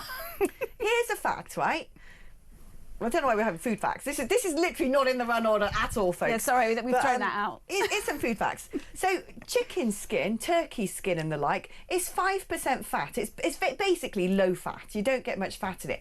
It is packed full of omegas, and more than anything, this is a tip for the ladies, it's collagen. So people, or again, the posh, boring people who basically don't have any nutrients because they have to look like, you know, an anorexic, you know, drug-addled creature. They take all these supplements. Oh, I'm going to have my marine collagen. I'm going to go to some sort of Swiss clinic and have some sort of salmon sperm injected into my face for £5,000. I'm like, how about you just munch a load of chicken skin, right? I'm 41. I don't look that old, do I? Why? Because I believe in eating animal fat. I always have done. I always will. My grandma was brought up on dripping on toast, and I tell you, it's all becoming fashionable now, isn't it? And when's the book Everyone's out? beef tallow. When's the recipe book out? Yeah, exactly. But there is no recipe book. The recipe book's called lard, and the recipe, if you open it up, just says lard. That's it. Lard, anything skin, with fat. crackling, fat, all of it. It's good for you. You heard it first here. Anyway, this is literally not anything to do with the news. We started talking about carvers, and somehow we got into fashionable diseases. Like, why is everyone getting shingles? And gout. Gout's really popular now. Yeah, it's it's well in vogue. Yeah, totally. And then we talked shingles, which we both had. Yes. And then I said, well, they might as well bring back rickets. Yeah, consumption. But it's weird, isn't it? I mean, I reckon people are getting gout because they're not having their animal fat. Do you think that's what it is? Isn't it not too much animal fat? Rich food? This is it. Yeah. People always blame the animal fats, and animal fats are good for you. It's actually the other fats. It's the sort of weird seed oil fats. It's the things where they take the fat out and replace it with the emulsifiers. I don't think Henry VIII got that, though, and he had terrible gout. Just putting it out there. Yeah, but, you know... That's a man with two turkey legs stuck in his pocket. He only washed about, you know... once a year. All sorts of things going on there. Lord knows what they were eating back then. Anyway, if you've got any thoughts on, I don't know, animal fat or gout or shingles, medieval let foods. us know. 03444991000 is the number to call to talk about, well, anything. We're veering off down all sorts of tangents today. Nothing is more Brexity than a full English breakfast. Do you think? You can tell a Remainer, can't you? Because they wouldn't touch like the carvery. Well, really? I don't think it's that. I think all of us love a full English. Surely. Have you ever been to Chelsea? Oh no. Yeah, they don't. They don't. I'm sure if you go to Leafy Surrey, they don't love a full English. Really? They don't. Maybe someone will tell us. Yeah, exactly. Avocados. Bang on. That's what they love. They love avocados and quinoa and spelt and sourdough. Gales! This is my point. You know when the Lib Dems have moved in because it's all those, like, poncy pastries, right? The greasy spoon gets shut down and it gets replaced by something which is some sort of like feta and spinach, you know, doodah panini or something. Get on with you. Anyway, yeah, 03444991000 is the number to call or to send me a WhatsApp or leave me a voice note, 87222 to text but talk before your message. Let's get back to the news because I'm going to get in trouble if I don't, basically, aren't I? Hey, did you watch the Channel 4 documentary? I haven't watched it. I haven't watched it. I've heard about it. But you're going to tell us about it. Right, so I did watch it. All I want to say is, yeah, mine came out first, Channel 4, because I made one for the New Culture Forum, and I actually went where they really needed to go. But very, very important documentary. It featured girls who had been victims of grooming gangs, rape gangs. There are some who were anonymised, who were still caught up in it today, saying, look, this is still going on, nothing's changed, nothing's happened. There were others recounting their experiences, how they got dragged into the most horrific circumstances. I mean, some of the accounts of what these girls endured, it's too early in the morning to repeat, was horrific. And they had people, you know, their main sort of presenter was saying, I've been on this for a long time and I noticed a long time ago the trend of British Pakistanis. Then, of course, you had to have but of course, lots of white people also groom and rape children as well. Yeah, obviously, we know that. It's not some sort of you're born in a coloured skin and then you automatically do something. But do you know what I think really let this down? They kept talking about British Pakistanis, umming and ahhing of what's going on culturally to make this happen. They didn't really speak to anyone from the British Pakistani community about what's going on. And they didn't mention the M word, Muslim. Because it isn't just, when you look at most of these rape gangs around the country, you've also got Somalis, you've also got... The common denominator is a particular religion. And they didn't go there. And frankly, unless you go there, you're not going to start getting to the crux of the problem. Unless you ask yourself why it is men from certain cultures, not all men from those cultures, okay, yes, the disclaimer, we all know that, you know, not every Muslim's a terrorist or a raper. Of course we know that, right? We know. But very often with the grooming gangs, they are men from the Muslim community. And you've got to ask why that is. And when you actually start speaking to people from the Muslim community who might be apostates or feel brave enough to talk about this, they will tell you it is because what they are taught is a Muslim woman, because she is shrouded and protected and not allowed to go mingle with men, that she is pure. That she is, you know, she has to remain pure, that she is also owned, that she is chattel, they don't have the same rights. But then they're taught that women who are non-Muslim, who don't veil themselves, are impure, who are dirty, who can be taken during war as slave girls, basically, as concubines. And that is written, that is within the fabric of their holy book. Now, there aren't 1,000 different open-minded interpretations of what does that really mean. That is what is said in the hadiths. And you have to ask yourself, if people are being brought up in that culture from day one, where they think their own women must be veiled and kept indoors to be kept pure, and people who aren't are dirty and can be taken as sex slaves. Well, I wonder how all of a sudden this strange phenomenon of British Pakistani men targeting white working class girls from vulnerable backgrounds. Oh, yeah, how did that magically happen? We don't need a national inquiry. We just need that to be understood and admitted and spoken about, because this is how many documentaries they make, how many debates in Parliament, however many police forces apologise and social workers apologise, and they go, oh, and politicians apologise, and we should have done this and we should have done that, and we covered it up because we're worried about that. No, why don't we just have the conversation of this imported culture which regards women who are not veiled as something that can be used, abused and passed around? It's incredibly complicated, but you're right. Conversations are not done anymore, that people don't have these conversations because they're too scared to actually say anything about a certain religion or a certain background. But also going to the other side of it, that's looking at the victims here. We had the same things with Rochdale and the same things in Oxfordshire. You've got vulnerable girls who are in the care system mostly, known to a social worker at least, and they are being targeted. And why are they not being protected? Yeah. Why is nobody turning around and saying, hang on a minute, we had the Rochdale stuff. I mean, that was awful, but it was a while ago now. Why is it still happening now? But the attitudes as well. This is what I don't understand, because when you look back, and this is what the documentary was brilliant at uncovering, actually, when you look back at some of the police reports that were filed, the notes from the social workers, all too often they said, well, she's promiscuous, well, she's put herself in harm's way, well, she chooses to do this. And I'm like, OK, but she's 14 years old. She hasn't been brought up in a stable family with two parents who have taught her those life lessons. Mm-hmm. She's making bad choices, yes, but she is a child.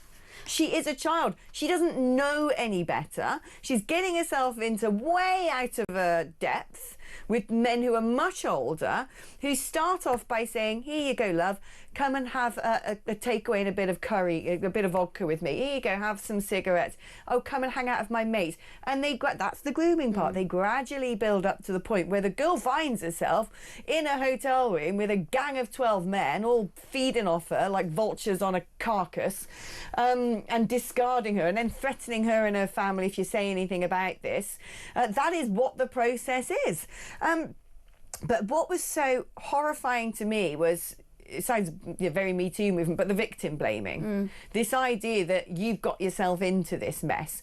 And this is what I'm saying, we don't treat people from completely different countries who break into our nation like that. We automatically assume that they've gone through terrible things. They were pushed into having to pay lots of money to people traffickers and throw their passports into the sea. They're sort of beatified. Whereas when it's our own little girls, we don't look at the context of what's happened to them. We don't actually say there were all these things, all these sort of failings throughout their lives that has led them into disaster. We just go, wow, dirty, did it herself. That was what was so shocking to me, the attitude towards these girls, as if the social workers and the police themselves regarded them as disposable as the grooming gangs did. I thought this would have changed by now. I don't know when the documentary was set and the sort of what was the timing of it, because I think it's over the course of the last. Well, it's basically the documentary's been made since it sort of all came back into the national consciousness. Why then are we still victim blaming? It doesn't make any sense to me. Those were looking at the historic reports. Yeah. But what was interesting is when they spoke to one girl who is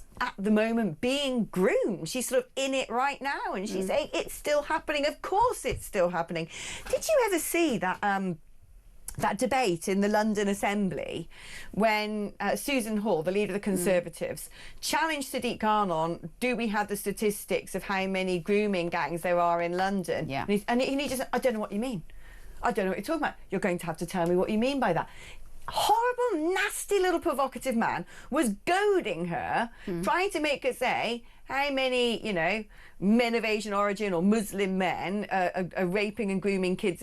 What do you mean by grooming? You're going to have to explain what you mean by that. Who are you talking about? Because he then wanted to turn around and drive her into a position where he could say, you're an Islamophobe and you're a racist. It was the most disgusting, despicable, irresponsible, willful, nasty, manipulative reply from that man I've ever seen about an issue that is so so important, because believe you me, I am certain if you and I went to Tower Hills, if you and I went to, I don't know, Seven Sisters, you know, if we went to some of these very diverse parts of London, we wouldn't have to work too hard to find a girl who's in that sort of predicament. If we did want to go back to roots on that, and we wanted to tackle that, and you know, you're talking there about the religion, and you were talking about it was in you know, it's a way of life. How then do we stop that? How do we change that? When you've got the Andrew Tates throwing themselves all over the media, and actually it's not, and actually influencing young white boys. Yeah, okay, so this is the other thing. How do we do that? What religion's Andrew Tate these days? I have no idea. Well, he converted to Islam. Oh. Suits his narrative, doesn't it? But how do we deal with that? If we do have a diverse country, and that it should be embraced. I really do think that should be embraced. We're very lucky in this country, but so there are certain communities that are completely different and marginalised, and there's no integration.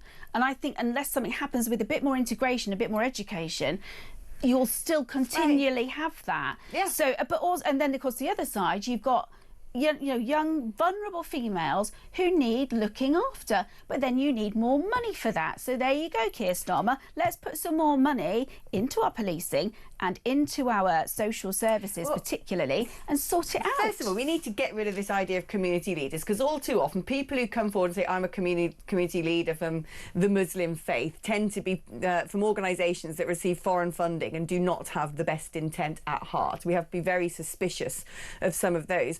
But also, we need to actually start having a zero tolerance approach. So when people from the Muslim community say, I demand that we have no dogs in the neighbourhood, the answer is no, this is Britain. When we have concerns about what people are being taught in mosques, then the answer is we go in and we find out that has to be available to us to listen to and monitor in English. And when we suddenly see a flashpoint that people are being brought up with these toxic values, you drag people to one side and you re-educate. We don't need schools around the country to be showing that adolescence thing. We need schools around the country to be talking about this, because to me this is a more pressing issue. Listen, we've actually got that clip of Sadiq Khan and Susan Hall that I was talking about earlier. Should we have a watch? I'm sure since last week somebody has actually explained to you what a grooming gang is and how horrific they are. So since somebody now must have told you exactly what they are you going to ask that some money is ring-fenced to actually look into that in London, so the next time I ask you about grooming gangs, you can tell me what the Metropolitan Police are doing about them? Well, firstly, it's really important when you have a conversation of this nature, you think about the victims of child sexual exploitation. I'm on a clock. Can you just give the answer? Will you? Will you make sure some money is ring-fenced to look at this grooming gang problem we have? Yes or no? I'm really surprised that the member doesn't know how operational independence works in our police service in this country. You should never be surprised, Mr. Mayor. You're not going to answer. Thank you, Chairman. He is an odious, nasty, horrible little man. He does dodge a question. Oh, he's slippery. He's an absolute slime He dodges ball. lots of questions, to be fair, not just that one. I think, look, my view is this, okay? No community or no faith should be marginalised, persecuted or made to feel like they're being singled out and attacked. But at the same time, this is Britain, a Christian country with Christian morals, and so you either get on board with that and you adopt that, or you get out. And I think that we need to start having a zero tolerance approach, because what's happened is we've backed down way too much. We concede too much ground all the time. Oh, now we're, at a football stadium, all the food, all the meat has to be halal. No, it doesn't. It doesn't. We slaughter our animals after stunning them because that's the humane thing to do. That's how we have meat in this country. If you're so specific about needing halal meat, bring your own sandwich or you won't be... I'm sorry, we don't have to bend over backwards to accommodate everybody all the time. When I go to Morocco, which I do a lot, I can't say, well, do you know what, I need my special non-halal meat because I don't... They'd tell me to get out. If I said, oh, actually, it's, I'm British, so I want to walk around with, hot pants on. I wouldn't exactly be having a whale of a time if I did that. It would be a nightmare. You wouldn't go to Afghanistan as a woman and say, I'm going to, my lawn blowing flock shine in the golden sunshine. No! They don't turn out. In Dubai, right? Dubai, which has actually done a lot to tackle Islamism, what Dubai have done to make themselves so successful is said, right, we're going to basically expunge the Islamic faith from law and from our society. We're going to open ourselves up to Western values. But at the same time, nick someone's wallet in Dubai, you're probably going to have your hand chopped off. Snog your boyfriend on the beach, you're going to be dragged down to clink to answer for it. And people know that. So why can't we just have a country that also says, these are our rules, these are our standards, you must stick by them?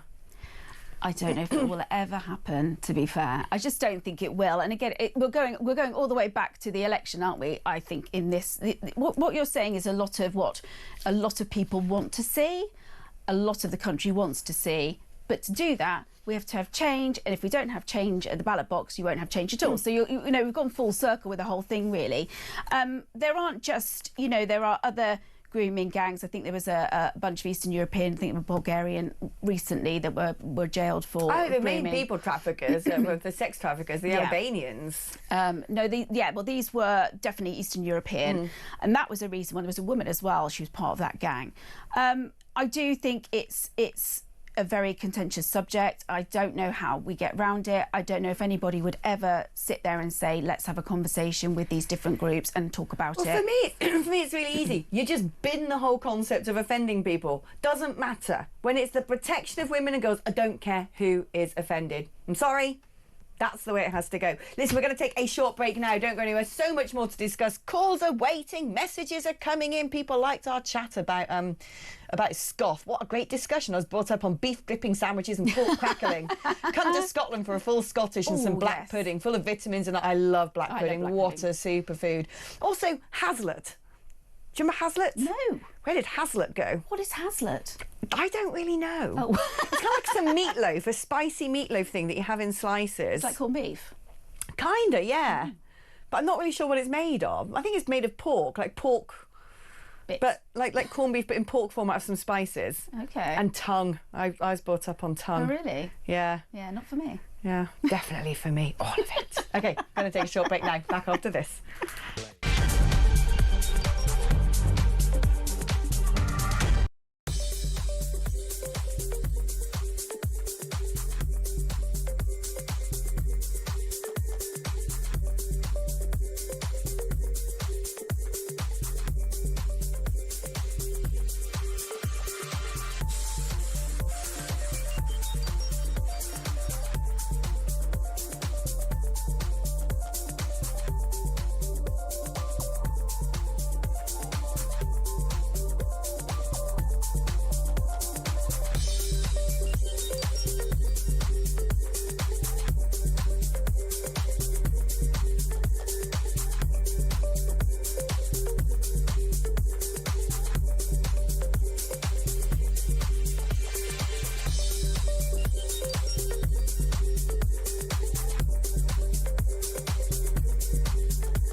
Dame Andrew Jenkins has won this by a country mile, and I think we're going to win a number of county councils. I'm pretty confident we're going to win Lincolnshire County Council, and of course the big news we've just had out a few minutes ago. You've been touching on the breaking news that we have won the parliamentary seat of Runcorn and Helpy by that narrow margin of 6 votes, but a win is a win, and it's going to be very exciting to welcome Sarah Pochin to Parliament next week.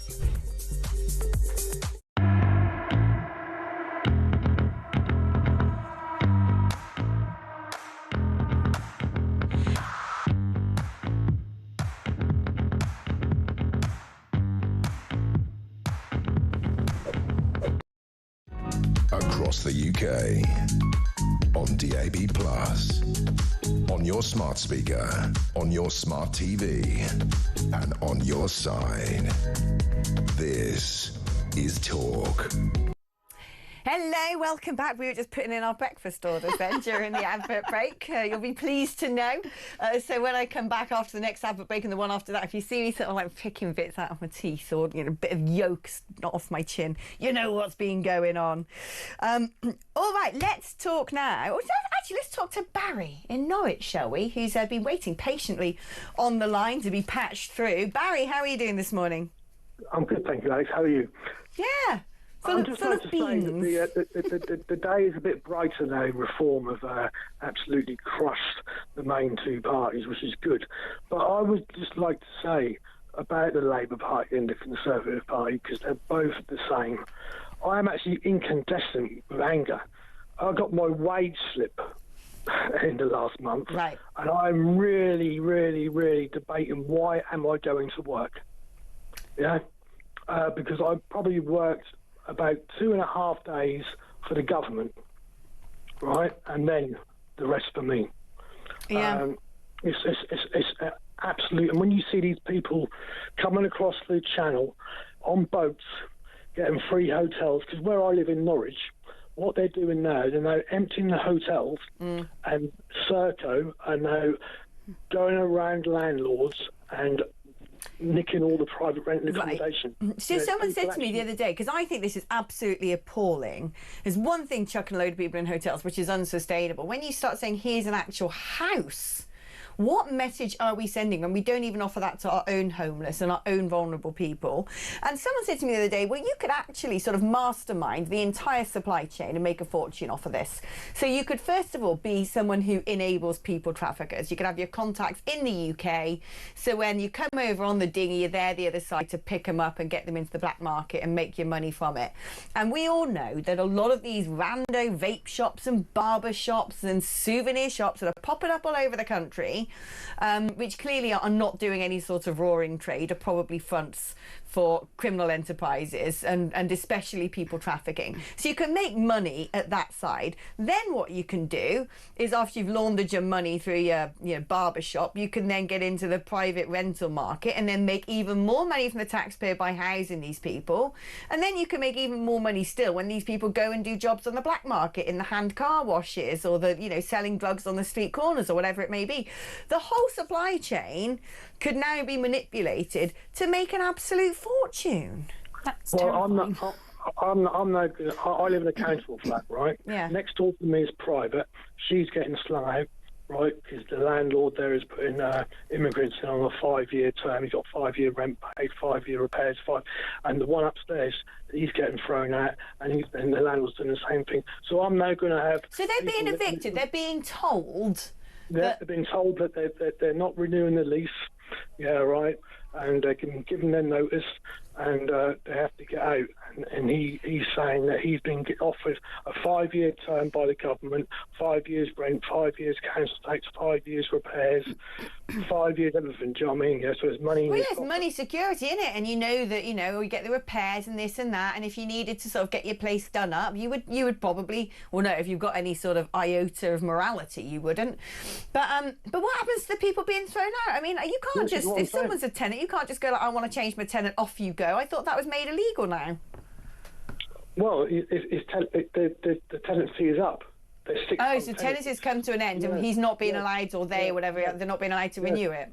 Yeah. So, but I just think that's just wrong, because. Of course, it's wrong. I said to someone the other day, I said, if you're white and English in this country, you are second and third class.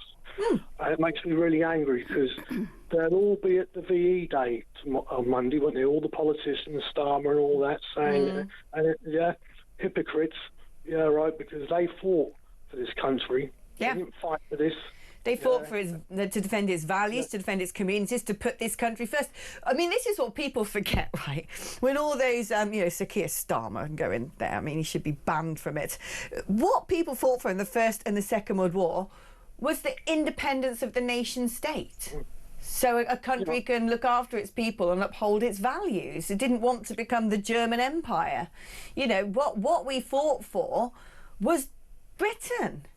For France to be France and Britain to be Britain and all the rest of it.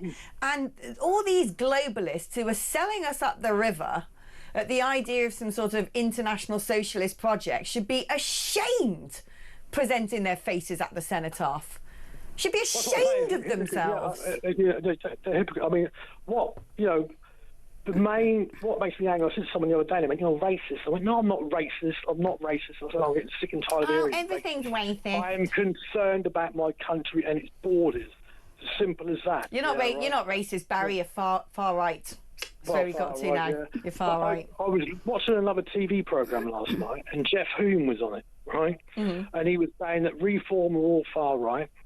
Reform's voters are far right. No one knows what they're voting for. So here we go, back to 2016, Brexit. No one knew. But what is so mental is the concept of far right being, let's not have randos from another country just turn up and break in and, you know, claim things here. If that is far right, then we've got to a state that everything is extreme global socialism. I mean, the main duty of a government of any country is to protect its citizens and its borders, first of all. Yeah, and they're not doing it. And they are criminals, because when they're entering the country illegally with no passport, they are committing a crime. They're criminals. Donald Trump's got the right idea. You know, they're criminals. They're entering the country illegally. We don't know who they are. But this is my question, right? If Brits went over to wherever, you know, pick your nation, Kuwait, Burkina Faso, Turkey, and tried to sort of get into the country without a passport, without a visa, and then demand a free hotel. I mean, do you reckon the middle classes in the leafy suburbs, who seem to be all the sort of refugee welcomes brigade, would go, well, you know, totally understand that, that's fine? Well, or would they say, these people are absolutely ripping the proverbial? Well, they are, aren't they? Do you know what I mean? I feel like getting on a boat and going and claiming asylum in France because I'm leaving an unsafe country. You know? But this is what is so crazy today. It's all born out of this idea of moral relativism, that actually there isn't a one-size-fits-all sense of morality, that it's different for different people. Well, if you're a man with a beard but you want to wear a dress, then you can go into women's toilets, whereas this guy can't. And if you're this, then you can do that. And if you're this, if you're Muslim, you get to do this, and if you're Sikh, you get to do that, and if you're gay, you get to do this whole idea of moral relativism, that it just depends on the individual. You know, you can create your own bespoke morality. That's not how it works.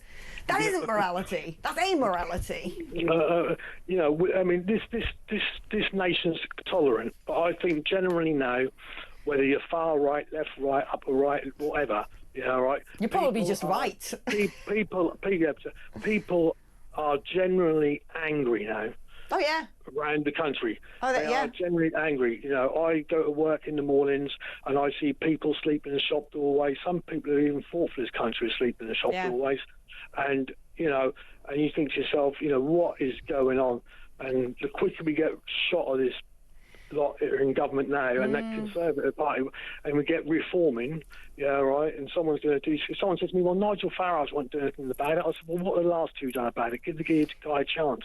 You know, I think he's going to get into the next government, and I think, you know, do what you say you're going to do, Nigel, and, you know, start getting our country back, because it's slipping away. Anyway, I'm rubbing on. So No. I'm with you all the way. I totally agree with everything you said, Barry. And I think a lot of people, when they look at their pay slips, feel exactly like you do. It does feel. I mean, you know, most people, I think, in the country now have that sense of, I'm being taxed too much and I'm not getting anything for it. Well, yeah, we were talking about that earlier, weren't we? What's Labour doing for us right now? What's Labour doing for this country? It's all going abroad, getting investment, doing this, doing wind farms. Excuse me, can we just bring it back to this country and deal with the issues we've got now? And, you know, Barry was sort of saying that. I wanted to know who he'd voted for. I think we know. If he voted, that's the other thing, voter apathy. Do you think, I don't know what the turnout was for this election. No, I don't know, but I'm curious. I think I'm going to have to look this up, but I actually think it was higher than normal for locals. That's what I'm curious about, because if that is the case, then you really do have a bunch of people who are fed up to the back teeth to actually go out and actually vote, because voter apathy is a big issue, and if more people than ever went out and voted, then this goes to show how the strength of feeling, basically, and I think that's what you've got. That is what you got.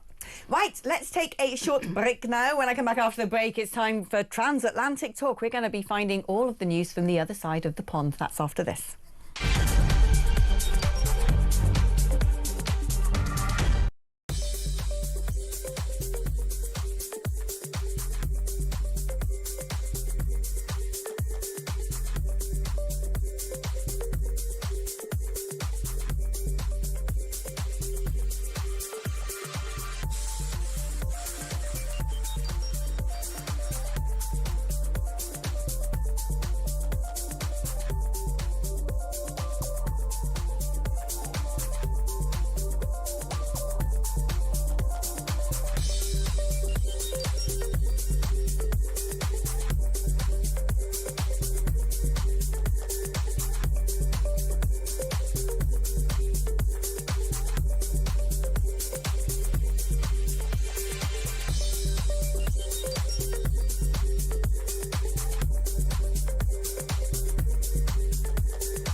Across the UK, on DAB+, on your smart speaker, on your smart TV, and on your side. This is Talk. Hello, welcome back to the show. It is time for Transatlantic Talk. Transatlantic Talk with Caroline Faraday. Faraday. I love that. Caroline, how are you doing today? Oh, there's never a dull week over here at the minute, is there? It's all going on. It is all going on. I can't keep up. I know. Mind you, sometimes I think, should I move back to the UK? And then I have 5 minutes listening to you chat. I think, no, do you know what? I'll stay where I am. Yeah, I would if I were you. There's not much to see here, to be honest. It's not good things anyway. Nice. Let's talk about Ukraine, because Marco Rubio, the man with 1,000 jobs now, basically he's going to be like King of England next. US Secretary of State, a new national security advisor, has indicated that the White House is going to scale back its role in peace negotiations. Now, people sort of suggest to me that Marco Rubio is the sort of hawk when it comes to foreign policy, but he's now surrounded by a lot of people who are very apathetic towards American engagement in problems overseas. So what is your take on this? Well, what's happened is that Marco Rubio gave this interview that gave a little bit of an insight, although Donald Trump really keeping his cards a little bit close to his chest on what he will do next. I think that Trump came into office thinking that doing a deal between Ukraine and Russia would be as easy as doing a real estate deal, and he's come up against, the realities that, of course, it is not. And Trump is many things, but he's not a patient man. And I think he's quickly run out of patience with trying to come to some sort of peace agreement there. And that is really sort of what's been indicated with Marco Rubio, who of course finds himself with this new role after stepping in behind Mike Waltz, who was removed as the National Security Advisor. So he basically indicated that the White House is going to scale back its role in that peace negotiations. They said they're not abandoning it, but just ready to help if we can, is the theory, as opposed to kind of being on call. Worrying really for Ukraine, in that the US has provided more than $65 billion worth of hardware, of ammunition, about half the sort of total amount of military aid given to Ukraine by the Allies. So obviously they need that, and they want to keep that pathway open with that, and so it'd be really interesting. What I find so fascinating, right, is with the removal of Mike Waltz, who, in theory accidentally added the news editor of The Atlantic or something into the private signal chat where they were talking about military operations. I mean, look, if that happened in the UK, you'd have to lose your job, because that is a massive faux pas. Although one would argue Pete Hegseth didn't lose his job when he was telling all his family and friends about when, like, airstrikes against the Houthi rebels were happening. But with that, what I found so interesting was looking at the messages that were then leaked, the threads, the conversations that were then sort of leaked to the press. The position of J.D. Vance, who just kind of was, his main argument was constantly, it makes my blood boil, these sponging Europeans who won't do anything for themselves. There's like this sort of almost vitriolic bitterness against the sort of flaccid, what is the word, sort of irresponsible, feckless approach of Europe. I mean, J.D. Vance does not seem to like this continent much. Well, it's really interesting because, of course, when he then went and spoke, J.D. Vance sort of turned a bit, and you think these are, traditionally, we've always been allies, and that has been a friendship, and there is a real change in the dynamic of sort of who is a reliable ally. Part of that has been, of course, this Signal group chat, this chat that was kind of off record and had on their mobile phones unsecured, that was set up by Mike Waltz. And you're absolutely right. A lot of people think that Mike Waltz is not necessarily at least the only person who should have been fired, that Pete Hegseth, who runs the Defence Department, was far more sort of leaky. He also had another chat that was going on with his wife. That's really a political move. So this week, Donald Trump came up to like 100 days. And you'll remember Trump 1.0, I think there was about 4 staff who were still in their jobs at the end of his term. It was always chopping and changing. So they've been really conscious this time around, we're not going to do it that way. And so you kind of, well, why did this guy get fired, a month and a half after this happened? Partly so that he didn't have that chaos within that first 100 days. Secondly, Mike Waltz's position is not a Senate confirmed position, so he can put him in that job or he can move him from that job. Hegseth, different kettle of fish, in that Trump really had to kind of put Hegseth, who was quite controversial, in front of Congress and get him confirmed. Right, and battle for him, so basically. It would be far more humiliating to remove him than it is to push aside Mike Waltz. Before I let you go, Caroline, how's the first buddy doing? Because reports out of America is he's sort of out of the White House as well. He's sort of gone back to Tesla with his tail between his eggs. His eggs? Sounds a bit crude, doesn't it? I think it's time for breakfast. I wasn't thinking about. I wasn't thinking about Elon Musk's sort of. I think everyone watches that relationship, don't they, between Elon Musk and Trump, and are just waiting for the obvious implosion. Exactly. And obviously, has it happened? Are they still good mates? Is it just that he's got to, he's sort of set up his team and now he's back in the commercial They're world? less buddy-ish, but Elon gave this funny sort of quite quirky interview aboard. I think they were aboard Air Force One, and he was talking to journalists, saying about how he has sleepovers at the White House and that he stayed in Lincoln's bedroom and what a great host Donald Trump is. And it's a very peculiar relationship, but I do think that you're kind of there with the popcorn being like, when does this blow up. What I love is I bet these sorts of like crazy things have always gone on, but because we didn't have social media and things like X, we just didn't know about them. I'm pretty sure maybe JFK had sleepovers and pyjama parties. Caroline Faraday. JFK had a few of those. I bet he did, yeah. And I bet I don't think there was a lot of pyjamas being worn. Well, exactly. I think the lack of pyjamas was probably the problem.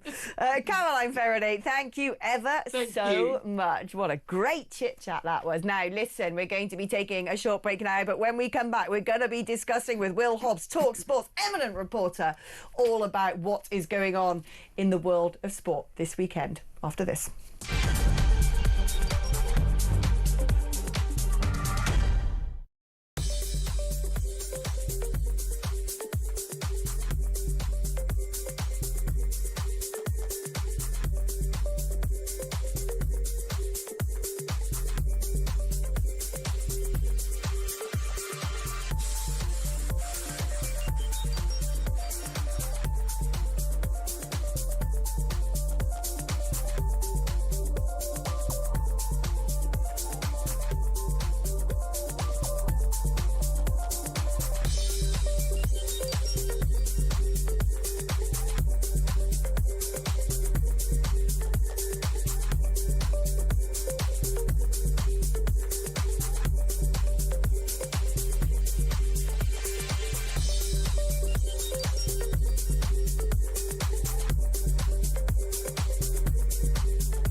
David Andrew Jenkins has won this by a country mile, and I think we're going to win a number of county councils. I'm pretty confident we're going to win Lincolnshire County Council. And of course, the big news we've just had out just a few minutes ago, you've been touching on the breaking news that we have won the parliamentary seat of Runcorn and Helsby by that narrow margin of 6 votes, but a win is a win, and it's going to be very exciting to welcome Sarah Pochin to Parliament next week.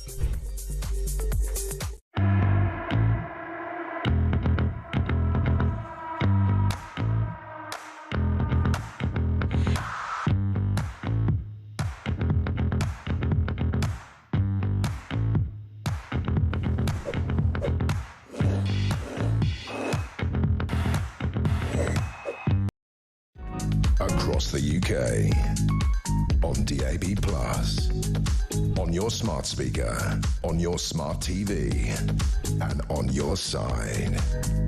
This is Talk. Hello, welcome back to the show. It is time for sports. I'm joined by Will Hobbs, talkSport's brilliant reporter. And do you know what I love about Will? I said, all right, we've got to do sport. And he came and said, I've got it. I've got rugby and I've got Formula One for you. And I'm like, good. Proper sports, risk of death and maiming, just as it should be. So let's start off with the king of all of the sports, which in my mind, of course, is Formula One, because it's the Miami Grand Prix this weekend. It is, and a bit of history in sprint race qualifying. Kimi Antonelli, the second driver for Mercedes, he's just 18 and he's got pole position for the sprint race, the youngest ever driver. It's the first time he's qualified ahead of teammate George Russell, and he's blown everyone out the water. As you said, Alex, off there, a Noah's Ark of a grid with the likes of Verstappen in there, Piastri second, Norris third. But this guy Antonelli, he's just come out of nowhere and bang, He's not really pole. had much of a start to his season because, you know, it seems to be this. What I love about this season is there are so many cars vying.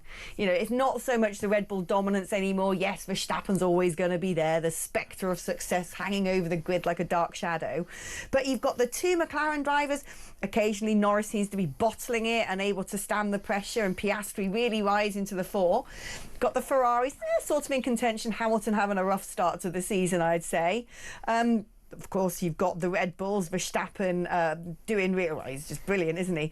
And now you've got the Mercedes, and Russell sort of had some good moments so far. I haven't even seen this Antonelli do anything, and boom, there he is. Yeah, you see, and you've got kind of competing narratives, as you said, because the McLarens are kind of leading the way, but tentatively, because the likes of Piastri and Norris, they've won here and there, but they've never really grabbed the title race. Then you've got Verstappen, who's in a slower car, but he's the experienced campaigner, the serial winner. Hamilton slightly off the pace. So many narratives going on there, and Antonelli just adding to the mix with his first pole. Oh, that is so exciting. Do you know, this season of Formula One, I back when we used to have my show, 1 till 4 on a Saturday and Sunday, I missed basically the whole season last year, which broke my little heart. I used to have it on the TV up in the corner and sort of glance at it from time to time.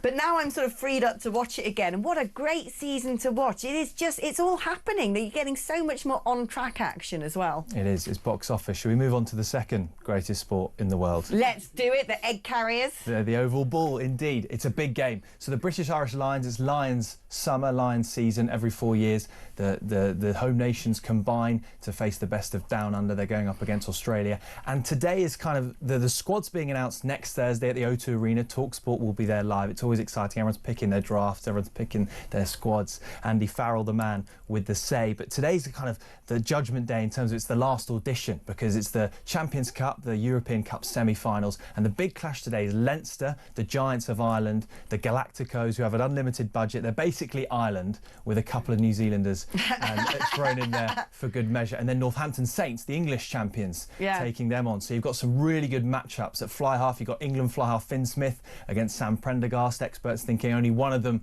will make the tour. Then in the back row, you've got Caelan Doris, the Ireland captain, facing up against Henry Pollock, who's this 20-year-old rambunctious hotshot from Northampton, who's kind of taking TikTok by storm. He's played one game for England and he absolutely ripped it up. And it's a kind of litmus test for him, because if he goes well against the full Ireland back row, then you're like, well, he's Lions ready. If not, he could get absolutely smashed. So it's going to be fascinating. Leinster have absolutely dominated this year. They beat Quins 62-0. They beat Glasgow, the champions of the URC, 52-0.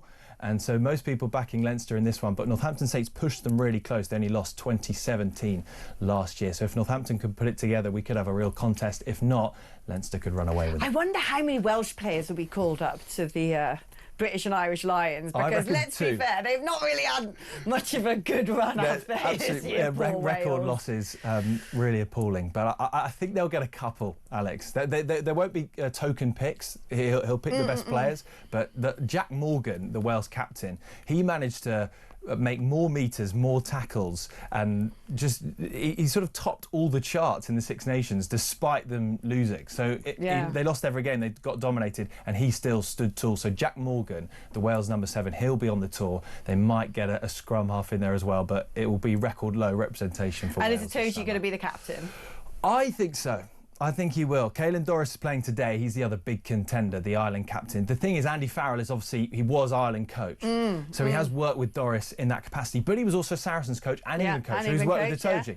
And Itoje did step up in his first Six Nations as captain. So I think Itoje probably just has the edge, but it is 50-50. Either Doris or Itoje would make a good captain. Well, there you go, folks. That is the round of all the good sport. Let's do the rubbish sports now. Yeah, let's do it as quickly as possible. I know. I'm just from Gloucester, so we don't do football. We only do rugby. But you were telling me it's actually a very exciting day in the world of soccer. Yeah, it is. So Premier League action yesterday. Kevin De Bruyne scored for Man City. He's leaving at the end of the season. It was a bit of a statement from him because he really doesn't want to leave, and he got a really important goal for them to move them into third. They're almost guaranteed champions Champions League football now. But in the Championship, that's where the action is, and TalkSport will have you covered this afternoon. 12:30 kickoff on TalkSport 2. That's the big one. It's two former England teammates going up against each other as managers. So you've got Frank Lampard, Coventry City. He took over in November. They were 17th in the Championship, languishing at the bottom, and he's got them into the playoff positions. So if they beat Middlesbrough today, they will be guaranteed a playoff position, which means you play a semi-final. Who's the manager of Middlesbrough? Michael Carrick. So he played just behind him. I know for these England. are sort of like the sort of 90s noughties. Yeah, exactly. So I vaguely know them. When Antonelli was born, they were playing football for England. So if Michael Carrick's Borough beat Coventry, they leapfrog them. If Coventry win, they're guaranteed a playoff place. And then you've got the likes of Bristol City, Blackburn, you've got Millwall in there as well. They're all vying for playoffs. And then at the bottom of the table, there are 2 relegation spots left, and 5 teams could go down. They are Hull, Luton, Preston, Derby and Stoke. So there's a lot of permutations. They'll change throughout the afternoon. If you want to stay up to date, hit TalkSport, and it'll be on Talk on the app as well all afternoon for the comings and goings in the Championship. Now, before I let you go, I mean, probably going to catch you off your guard here, but there have already been changes in sports, haven't there, from the Supreme Court ruling, and the English Cricket Board are the latest to turn around and say, right, you're not allowed to play in the women's team if you were born a man. That's right. So it was the FA who made the first move in the middle of the week. The ECB followed the day after. And, I mean, there's big debate on TalkSport. I think what Simon Jordan, one of our pundits, said was, at the elite level, that's always been the ruling. It's just been grassroots. And in his view, the grassroots have been made to pay from that disparity in the rules. And now the FA and ECB are kind of doing a big U-turn all of a sudden. He's saying, well, that kind of shows you've been exposed a little bit for your double standards. You would never get away with those rulings in the elite game, and yet you've pushed them through at grassroots level. I mean, the opposing argument is there are only 20 trans women playing women's football in the UK, so they'd be saying, well, it's not really that big an issue, and where the rules are suiting the game, and there's not a big issue here. And where are we going to go? Because there are not enough of us to play in our own category. So it's a fascinating debate. But the FA, the ECB, and English netball now all reacting to women can be women again. Will, thank you ever so much for your roundup, and thanks to you as well, Jenny, because we're letting you go. I'm going to be flying solo now in the last couple of hours of the programme, but stay with me because there's so much more coming up. We're going to go back to politics and discuss those absolutely striking local election results yesterday and asking what this means for all of the parties involved. We're going to be dipping our toes back into the Prince Harry story, I'm sure, as well. And then we've got head-to-head coming up in this hour where we pitch a righty against a lefty and let them battle it out in a Trojan style. OK, there's lots coming up, so you don't want to go anywhere, do you? Make that cup of tea and I'll see you the other side of this.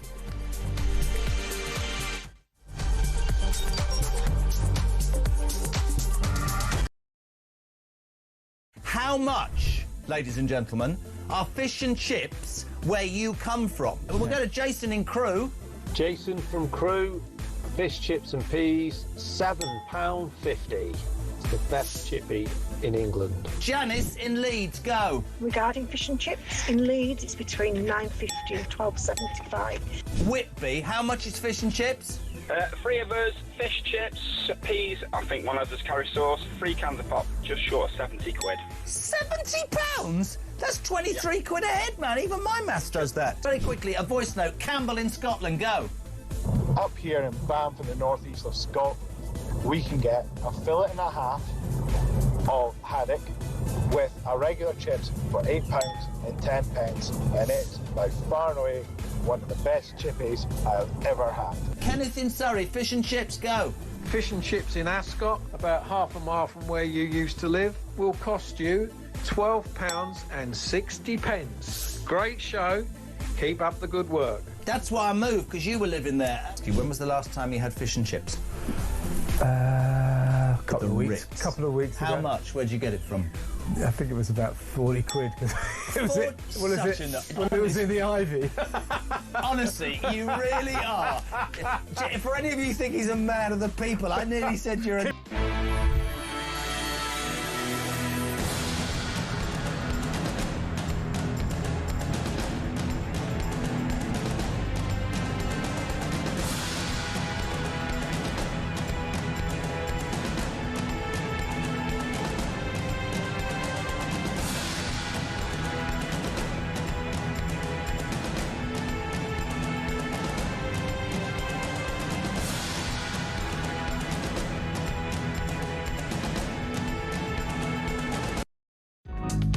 across the UK.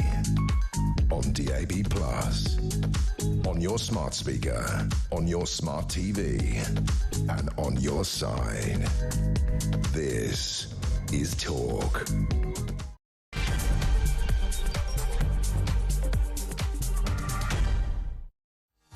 Hello there, good morning to you and a happy Saturday indeed. We've had some lovely weather of late, haven't we? I think it's starting to take a slightly cooler turn now, but that unseasonal 29 degrees that we hit in London, woohoo! I sat in my garden loving every minute of it. Nothing cheers you up better than a good spot of sunshine, doesn't it? It's like, I actually already have it in my head, like, oh, got to enjoy this while it lasts because it'll be winter before you know it. I hate winter. And the summer's only just begun. And a new dawn as well in UK politics. Those local election results yesterday, I think, were probably even more striking than Reform had anticipated. We all thought this is going to be a litmus test for Reform's popularity. We all thought they're going to do very well. The Conservatives are going to take a bit of a drudging, and wow. At one point, it looks like England was heading towards becoming a one-party state. I can remember doing the BBC, and at that time, about 14 councils had declared, 7 were no overall control, and 7 were held by Reform. And none of the other parties had control of anything. And I was like, blimmin' heck. And when you saw the projection onto an electoral map, if this were, in theory, a general election and those results, in theory, were the results of a nation, well, Britain would be looking pretty turquoise. But, of course, it was only a tiny little snapshot into what the country could look like, because a lot of authorities didn't actually have those elections. They took up Angela Rayner's offer of postponing them as she meddles around with the structures of local authorities. And you have to ask yourself, if elections had taken place in some of those other areas, such as Essex, could the results be even more astonishing for Reform? What does this mean? What does this mean, first of all, for all of those hundreds of new councillors up and down the country who may never have sat as a councillor before? And now, all of a sudden, the party's got to actually take over running a local authority with a budget of billions. How much can they do? What sort of flexibility do they have to really make change? Can they do it? Have they got the experience? Have they got the leeway? Or is this going to actually find Reform wanting? What about now for the Conservative Party? Because they've lost a heck of a lot of councillors. And if I was a Conservative MP who had suddenly lost control of the council in the constituency that I represent, who found myself to be pretty much Lonesome Joe, because everyone who is a Conservative in the area no longer has a particular role, I might be thinking, writing's on the wall for me. Is Kemi Badenoch thinking that? Is this recoverable for them? Is there a way they can actually get their popularity back and say to the public, no, no, no, this was a flash in the pan. Don't vote for Reform. We're the real deal. Or now has the narrative changed that people can see that if you vote Reform, well, you get Reform. And also, of course, the Labour Party in reaction. So Keir Starmer has said he wants to go harder, stronger, faster with all his policies, because that's what is going wrong here. Oh, it's not because of what you've done. You haven't done enough of it. Strange reading of the situation, but what does that mean? What is he going to be going harder, stronger and faster in delivering? We're going to be chewing over all of that in just a moment. I'm going to read out some of your messages first. People really talking about Dame Andrea Jenkins, the new Lincolnshire Mayor's comments on whether migrants should be put into tents instead of hotels and houses. Of course, the sort of wet weekend broadcast media. Oh, no, that's so terrible. You can't put people into tents. And I've never seen a picture of a refugee camp. Just saying.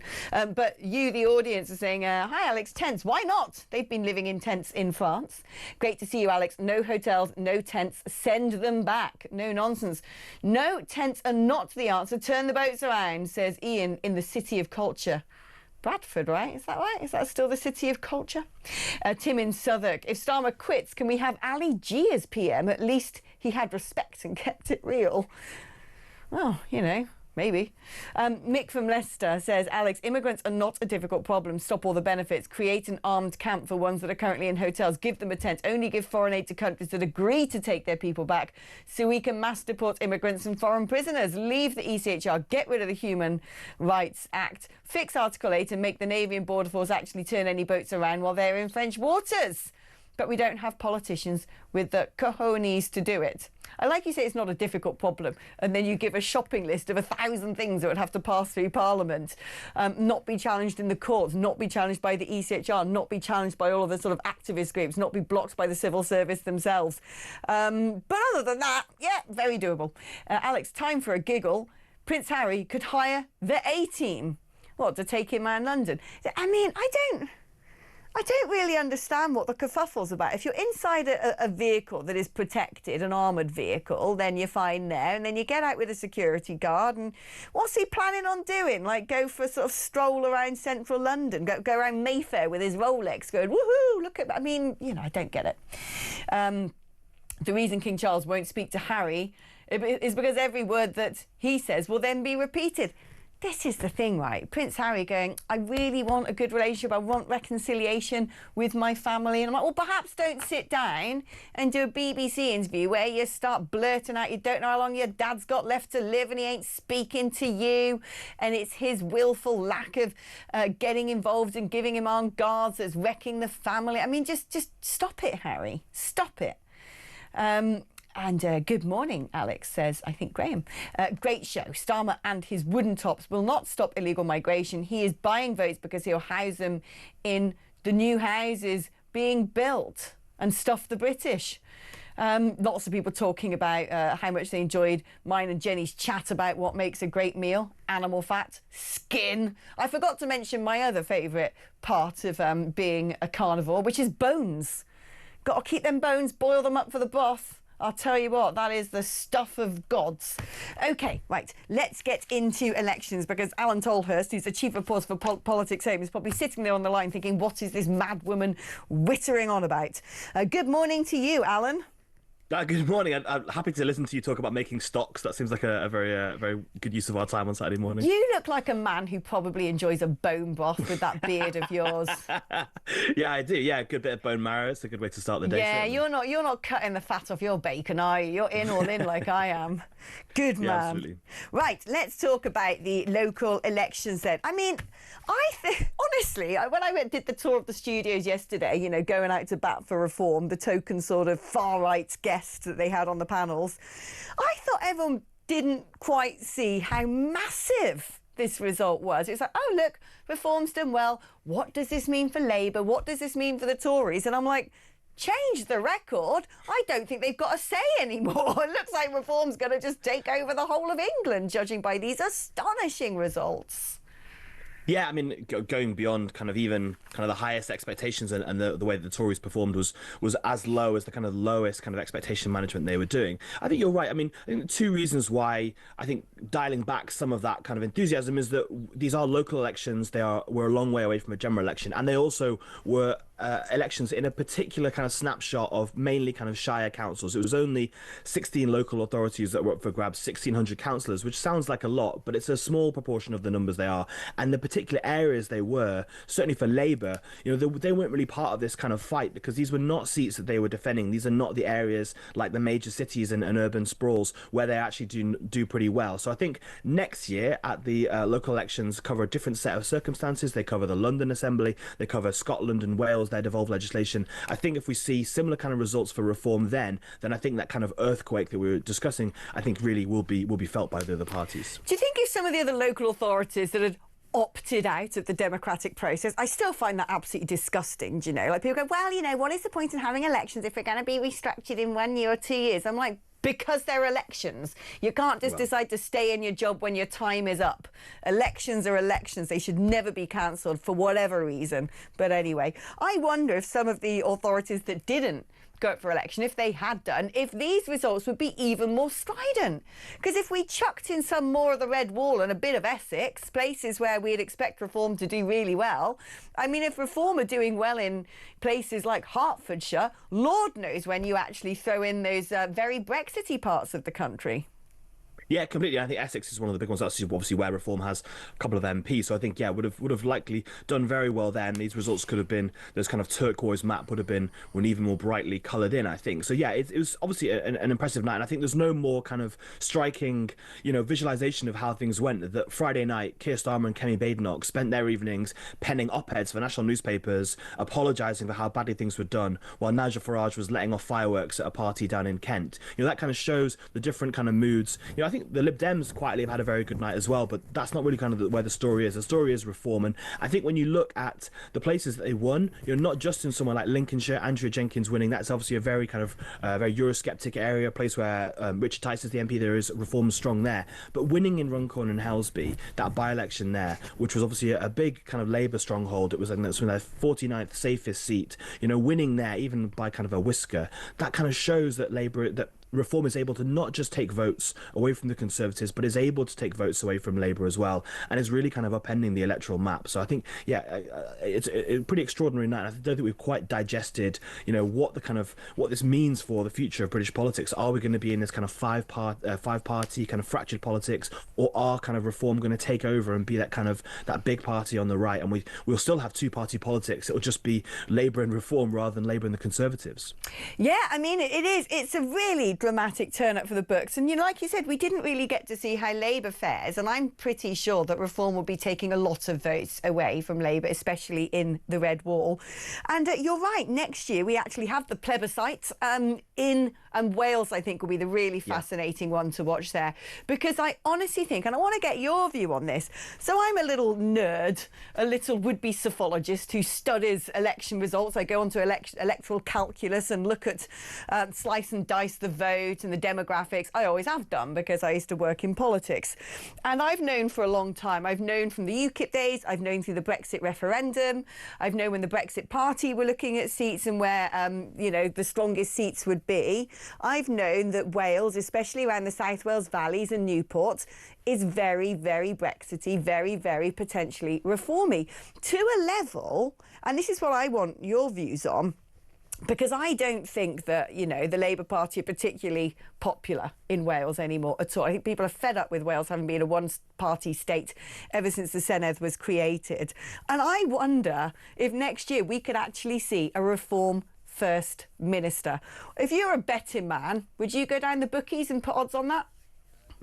Well, I think there's definitely more of a chance than there ever has been. And you're right, UKIP did pretty well, I think, in the 2017 Senate elections. Obviously, Wales itself voted to leave the European Union. So yeah, I do think it's definitely likely. And as you say, the Welsh Labour has been a bit chaotic the last couple of years. Obviously, with the first two first ministers standing down for very different reasons. And yeah, there is that kind of antipathy towards it. We know that obviously there was a lot of anger about how the NHS was being run by Labour in Wales. So yeah, I do think it's definitely ripe kind of fertile ground for reform. I mean, I don't think anyone other than Labour has been the biggest party in Wales for about, 120 years. Don't quote me on that, but it's an awfully long time. So it would be a massive turn up. But the way that things are going, on this kind of current trajectory, I think that Nigel Farage and Reform would be pretty likely to have control in the Senate next year. Yeah, which is astonishing. A Reform First Minister. I mean, that really would be the beginning of something quite powerful. Let's talk now about the impact on the Conservative Party. Like you said, they've been sort of uniquely singled out because of the nature of where these elections were taking place. It wasn't just bad for them, it was cataclysmic. And I look especially at things like the projection and based on vote share. And the vote share was essentially Reform 30%, I think Labour were 18%. The Tories down on 15%. 15%. Yeah. I mean, for a party that is a legacy party that's been around for way over a century, that is an annihilation. That's an apocalyptic level event. Yeah, they were in fourth place behind those other three parties, and only 4 points ahead of the Greens. ending as kind of also rans in this race. As I said, it's a uniquely difficult set of circumstances because also the elections, a lot of the councils that were up for grabs were last voted on in 2021 when the Conservatives did really well. But every year since then, so 2022, 3, 4, and now 5, the local elections have been kind of catastrophic. They have lost something like, almost 3,000 local councillors in those past 4 years. It's a kind of a decimation of their party on the ground, and it's kind of bleeding through to the party at a national level too. We hear all the time about their kind of financial struggles, how they're unable to get big money donors, how they're having to lay off staff at their HQ. It's not as though this party is kind of on a trajectory to get back into office at this moment. In a sense, it's on the other way. It's on the way towards extinction on this current trajectory. So Ken Badenoch is going to come under a lot of pressure to show that she can turn this kind of ship around. But this is it. I mean, when you end up essentially, when you're in politics, you understand the significance of losing all of those councillors, because those councillors all of a sudden think, I've been let down by this party who changed leader 3 times, who didn't deal with immigration, who forced us down the route of net zero, who made our brand so universally unpopular that I used to have this job for 10 years, 20 years, and now I'm out. Very often what happens is those people go, I'm quitting, or they go, I'm defecting. And so you then end up with this body of people, experienced councillors who cross the floor and defect, who sign up to become Reform members, then the donors follow. And it is essentially gutting the party from the inside out. And the Conservatives have been very good about doing this to the Farage entities for a number of years. As someone who used to be heavily involved, I've seen it happen. They don't just go after slandering, Reform, Brexit Party, UKIP, Nigel Farage in the press. Behind the scenes, they're trying to stop people defecting. They're trying to make sure that donors aren't giving money. They're trying to make sure that the nuts and bolts of the political machinery, the apparatus, cannot be built up. And this is what's so significant about this hemorrhaging. I mean, would a change of leader at the top make any difference at this stage? It's a great question, and you're right. Those local councillors, those are your kind of foot soldiers. They're the ones who get out and help you get out the vote in national elections too. They kind of help you with that ground game that the Conservatives have been so very good at. Could they be re-energised? Could they be brought back around by a change of leadership? Obviously, there's a lot of kind of push around Robert Jenrick, the Shadow Justice Secretary. Would he? He clearly wants to have another go at it. But I just think at the moment it goes a lot deeper than just the leadership. Clearly, obviously, the people are looking to leadership from the party, but I think it goes a lot beyond that. As I say, it's about kind of the ideas behind the party. If it kind of shifts more towards being even tougher on immigration. Is that simply just going to be sort of playing reform at reform's game? And B, given the fact they were in power for 14 years and were unable to kind of prevent the problems that we now see, is anyone going to believe them that they have the tools to do it when they were in office? Even people like Robert Jenrick and Ken Badenoch were in government at the time. We saw record numbers of people coming to this country that is now they're now railing against. So I think that's the kind of struggle they face. Is it's not just a lack of kind of leadership, it's a lack of kind of ideas, I think, and a lack of kind of momentum behind where this party goes. Does it shift back? Does it shift back the other way and try and take back kind of more the centre ground that David Cameron won in 2015, or does it shift more the other way towards reform? Either way, there are massive political difficulties, and the government, the Labour Conservatives are coming from a very difficult position in order to work out which way it goes. So yeah, a real kind of struggle, something that won't just be solved by replacing the person at the top again. Yeah, exactly. And the word again doing a lot of heavy lifting there, because that's the thing. It's like the boy who cried wolf. They've played that card one too many times. If they go, oh yeah, here we go, I know, let's get a new leader, and the public are just going to go, oh God, here we go again. It's not going to be the solution to their problems, because they've just done it all too often. Alan Tolhurst, chief reporter at Politics Home, thank you ever so much for your brilliant insight. A man who's like the Wikipedia of election results, just bam, bam, stats, information, facts, history. What a genius. Okay, we're going to take a short break now, but when I come back after the break, it's time to pit two people against each other like a dogfight of the radio. We're going to be joined by Reem Ibrahim on the right, Jim Dale on the left, and we're going to let them sock it to one another. Yeah, what could be better at 8:20 on a Saturday morning? Go make that cup of tea. I'll see you after this.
President Trump was sort of drunken with the talking points of Vladimir Putin. Yeah. The relationship. I think that need Zelensky and Trump had in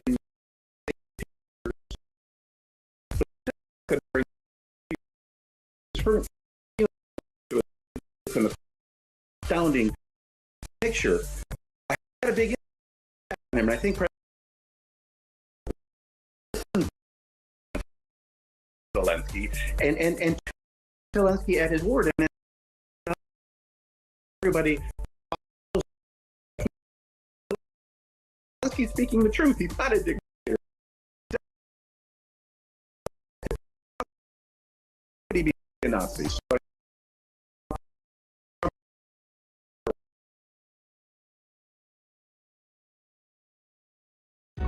across the UK.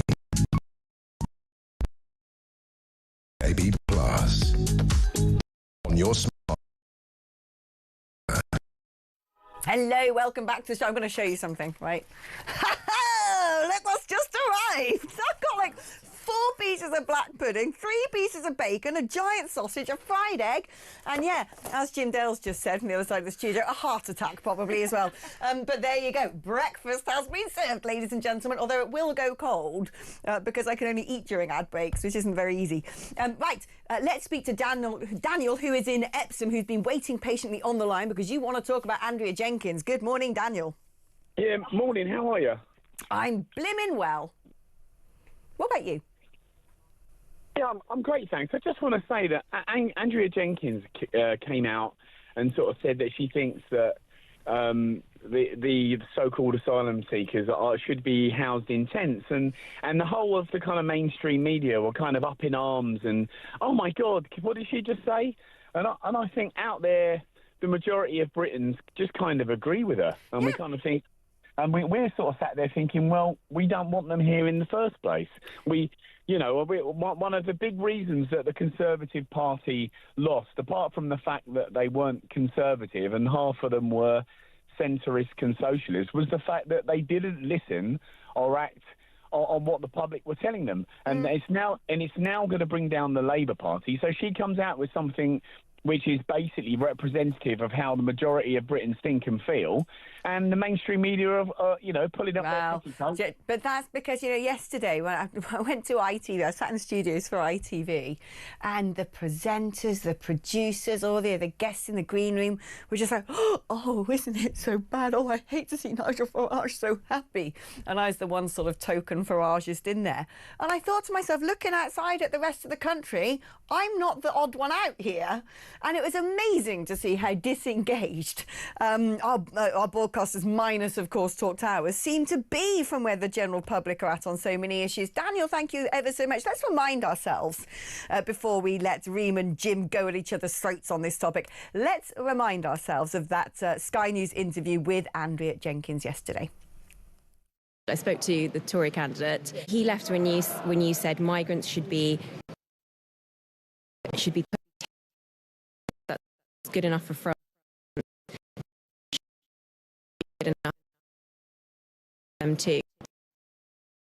And that's a divisive way.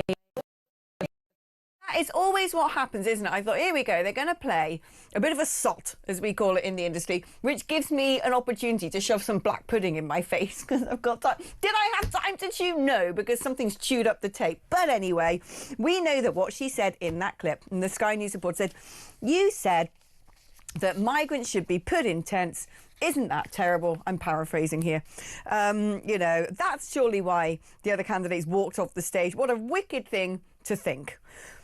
Reem, I'm going to start with you. Is it wicked? Is it cruel? Is it inhumane to say if someone's come across the channel seeking asylum, that they should have to make do with some canvas? Well, good morning, Alex. Very lovely to see you.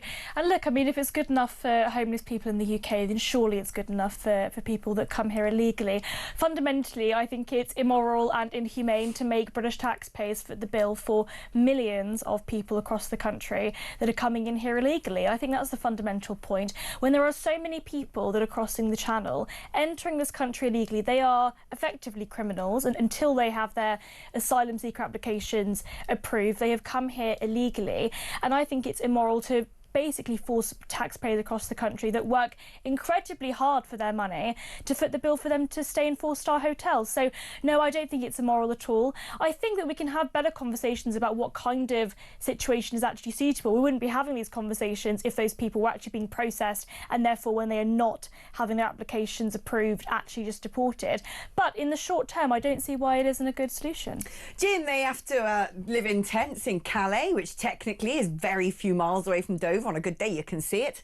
If you look at your average refugee camp around the world, it is made of canvas. Why have we suddenly gone down the route of hotels? Surely we can say, OK, this is better temporary accommodation, it's affordable, and it will take away that appeal that people are paying wicked people traffickers loads of money. Good morning, first of all. And it might be a good morning for you. Might it? You feel good from yesterday's election? Oh, I feel great, yeah. There you go. I think it's inhumane. Simple as that. Change the dialogue slightly. Talk about children escaping, say, Syria. Hang on. Most of them are men. That's correct. But there are children in this, and you are putting these all together. So now we'll talk about where we are, a temperate climate. In wintertime, it can get very cold. All right, you start talking tents, it's a completely different complexion on the story. That is why they go to, and I say they're not luxury hotels. They're 1-star, 2-star hotels, B&Bs, whatever they happen to be. But putting people who are desperate into a situation that is even more desperate and likely to put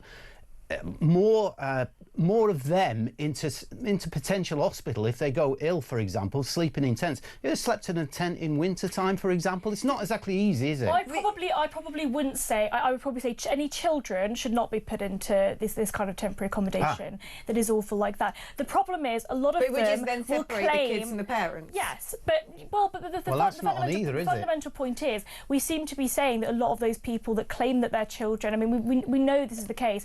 30-40-year-olds that then claim that they're children. So really, there is no way of getting around this other than processing the applications more quickly. What about in the bitter winter? If we have a very cold winter, a cold snap, and people have come over on the boats, what then?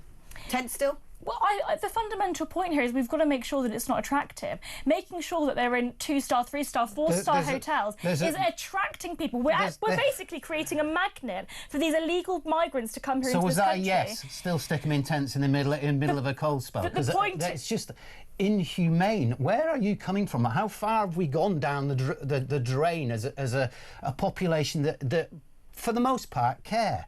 Jim, the most part care. The point is, I think that many people, of course, do care, and nobody would say that children should be allowed to be in tents across the country in that way.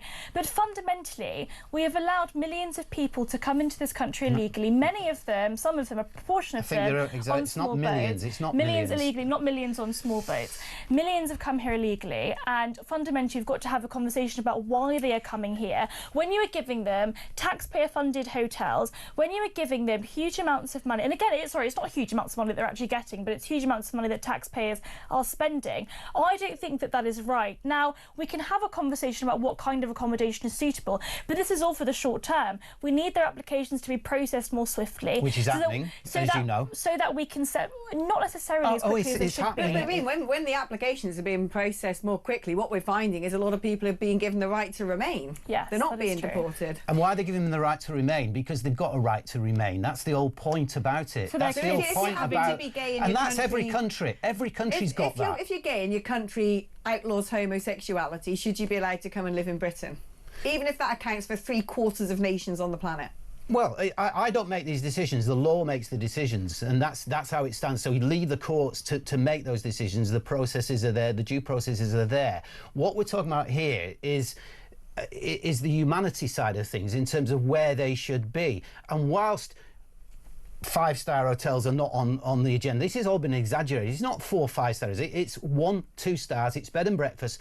And Reform UK is saying it's tents now. So I just go back to where we started and say, putting children in tents, even putting adults in tents, try and survive a tent in the middle of a winter period.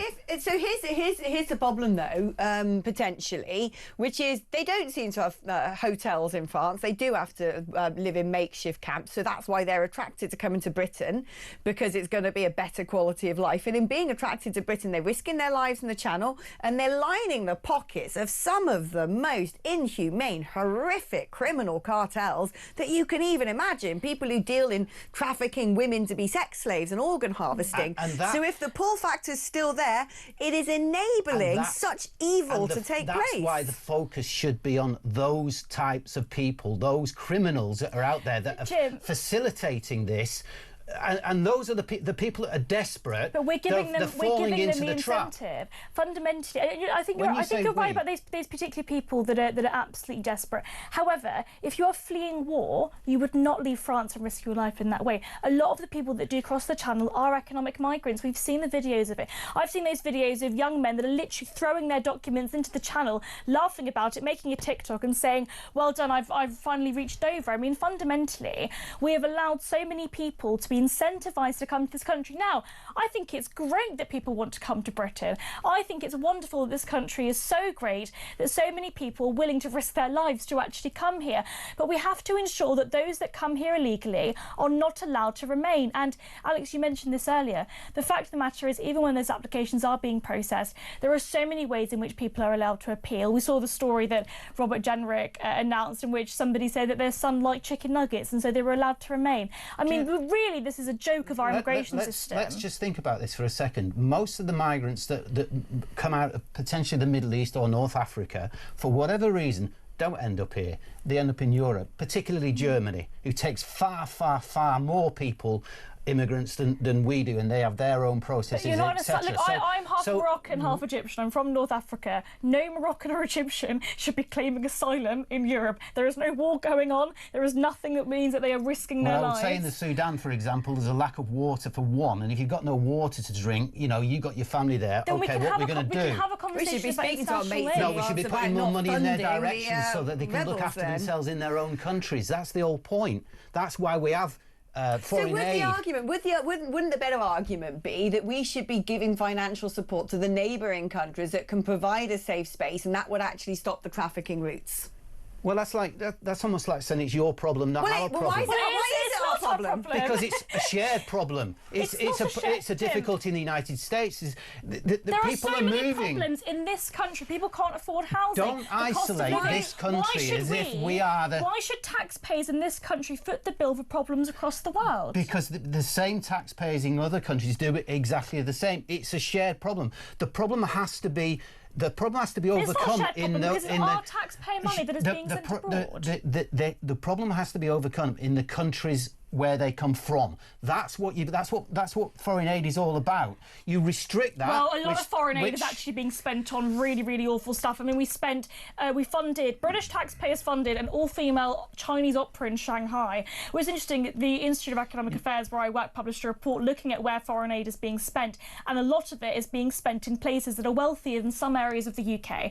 So I think that potentially foreign aid could be spent better, not in places that are wealthier than some parts of the UK. I think you're just touching like what happens, generally speaking, in the press particularly. You're just touching on the facts.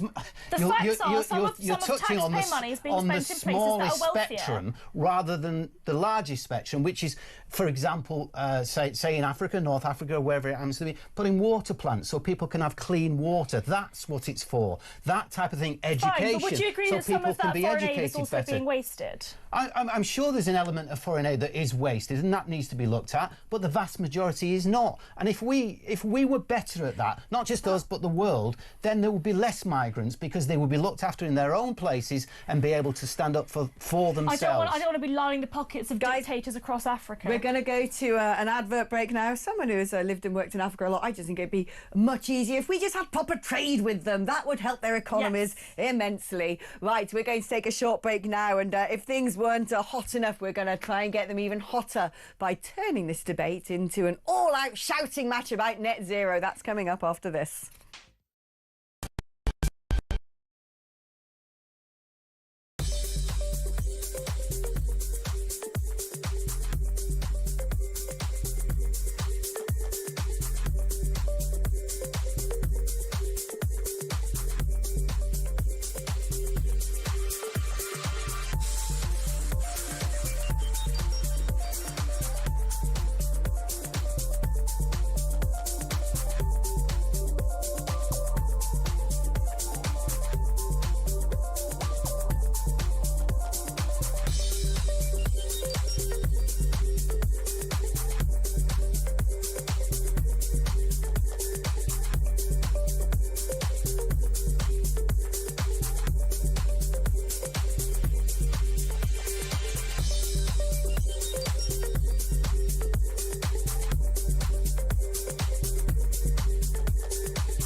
Across the UK, on DAB+, on your smart speaker, on your smart TV, and on your side.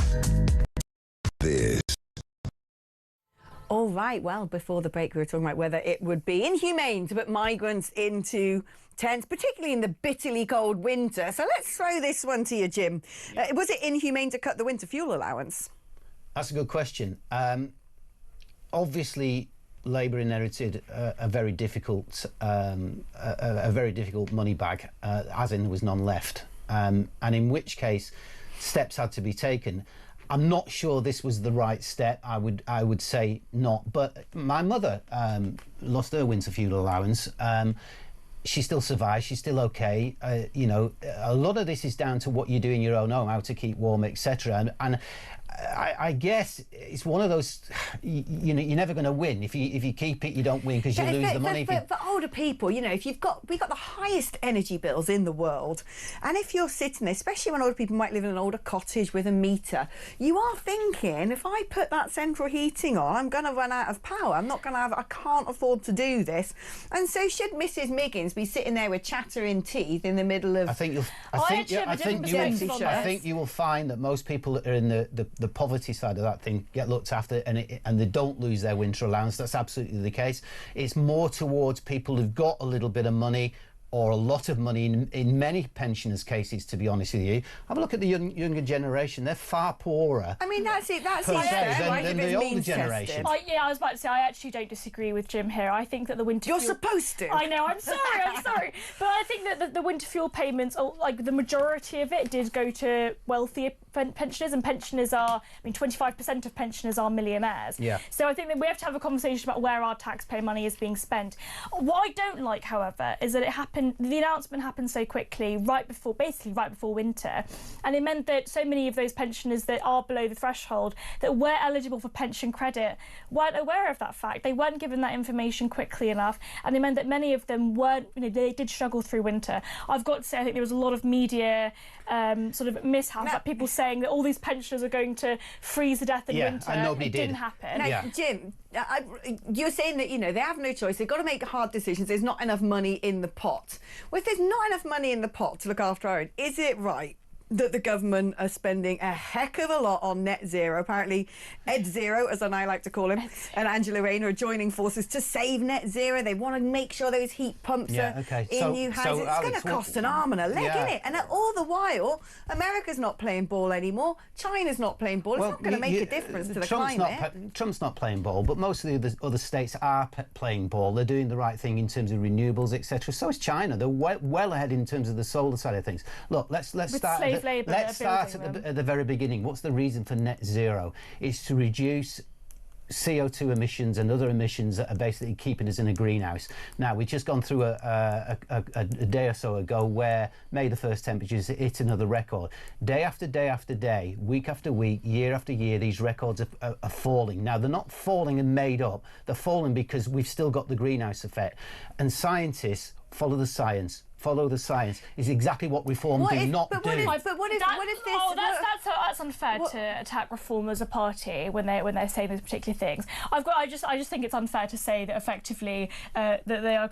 Well, you've just insinuated they're climate deniers. I've had enough conversations with Farage and Tice to know exactly where they stand. No, but fundamentally, net zero is making us poorer. The legally binding target is making us poorer. I think that we should repeal the Climate Change Act. In what way is it making us poorer? It's exactly the opposite. But basically what's happened is the government have created an arbitrary target, so there is no reason why we need to be achieving net zero by that particular date. It means that businesses aren't able to catch up. Where is the cost of this? There's no cost involved. Taxpayer subsidies, new regulations. We know that literally to build anything, you've got 40,000 pages of bureaucracy in which you have to approve that by government to prove that you are environmentally friendly. Why did energy prices go up 3 or 4 years ago to skyrocketed? Was it anything to do with net zero, or was it everything to do with Yes, it is, because we cancelled all North Sea oil and gas licenses. It was absolutely everything to do with Putin and the war. Over each other. It's supply and demand, right? If supply depletes, which is as a result of the Russia-Ukraine war, and as a result of supply-side shocks across Europe,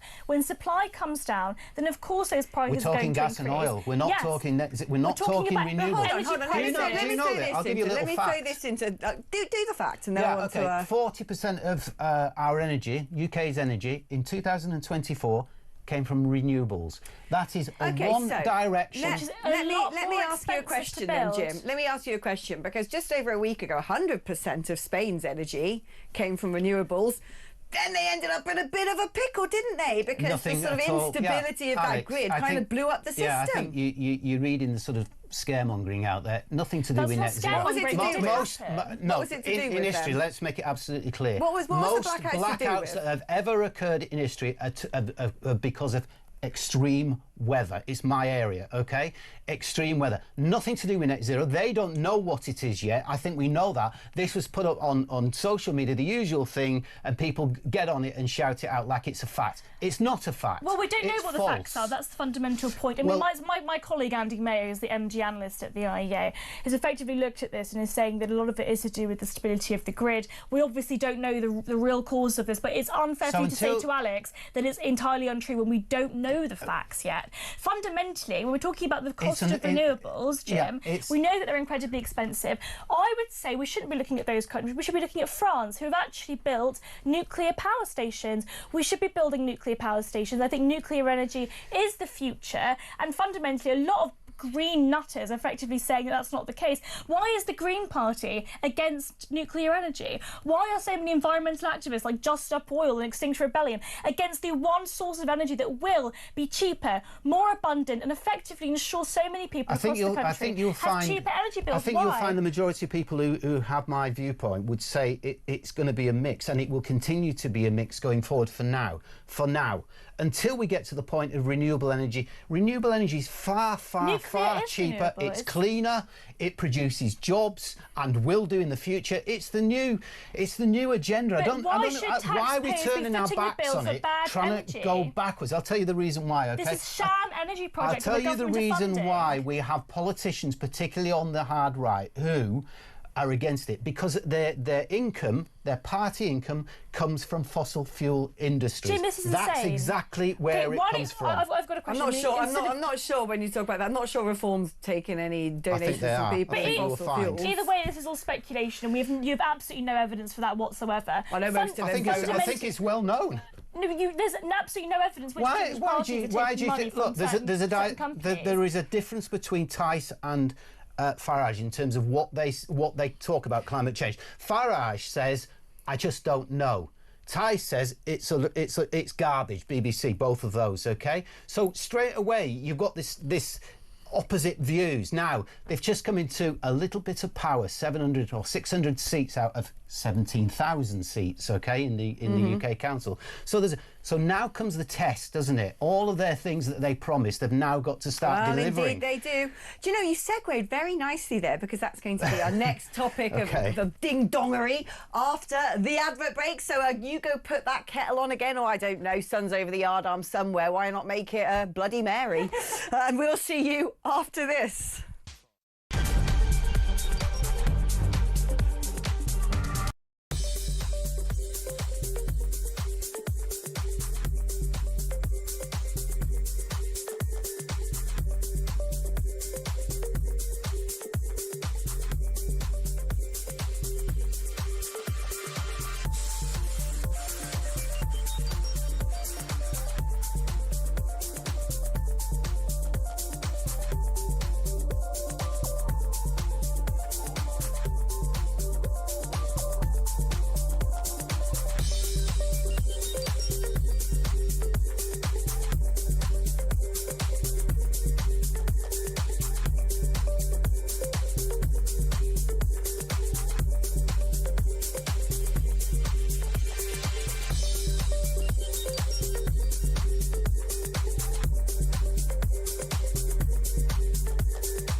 Well, we've had these tipping points for the last 20 years, and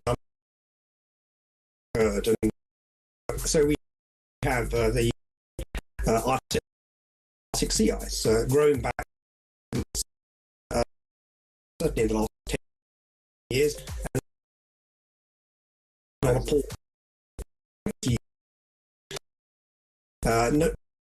More you can shake a stick at.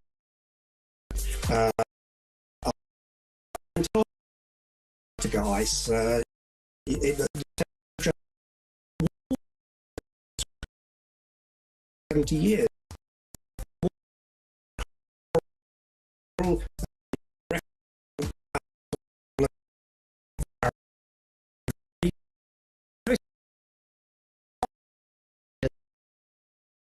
Data. This is the point. He's looking at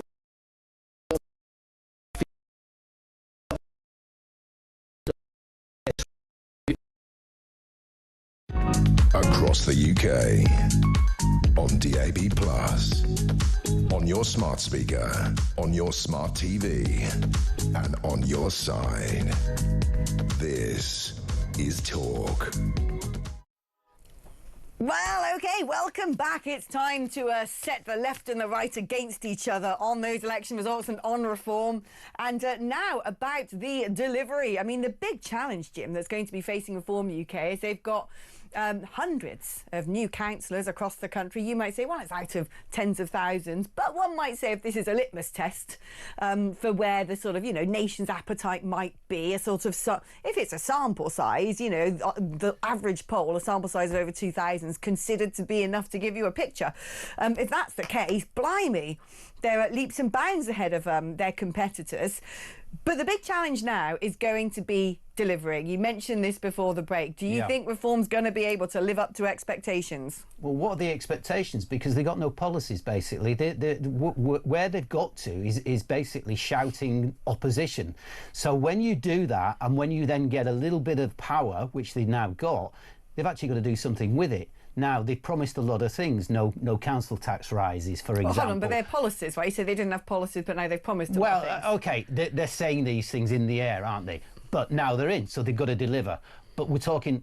They said a lot of things on a national basis as well, which they've got no control over anyway. So they're 4 years away from any of the, what you might call the big stuff that goes on nationally or internationally. So they're now going to look after potholes and things like this. So let's see whether they actually can deliver for places like Lincolnshire and Lancashire and other places. I mean, Jim makes an important point, which is about 3/4 of all local authority money. It's central government who determines how it's spent. There's not much wriggle room. So perhaps the reform's job is going to be about having to communicate that and then doging the rest of it. Do you think that could work? I definitely think that's the case. I mean, you're absolutely right. Basically, about 75% of Essex Council, for example, is on services that the majority of us never use. It's on things like council housing, it's on things like adult social care, and the amount of money being spent on special training for children with special educational needs, things like that. So the majority of spending that the council actually use is actually on things that the majority of people in this country will never actually see.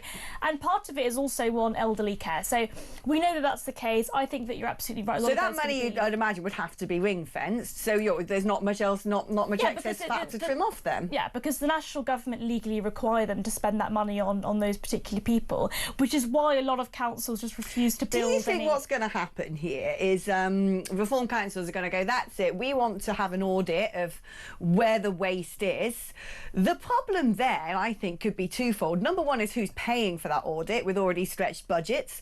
Number two is when you then find the people that you want to fire, you're probably going to end up with costly court cases when they challenge that. There's so many local councils that have way too many staff members. I mean, in Guildford Council, they had a council boss that received remuneration of £600,000 in a single year.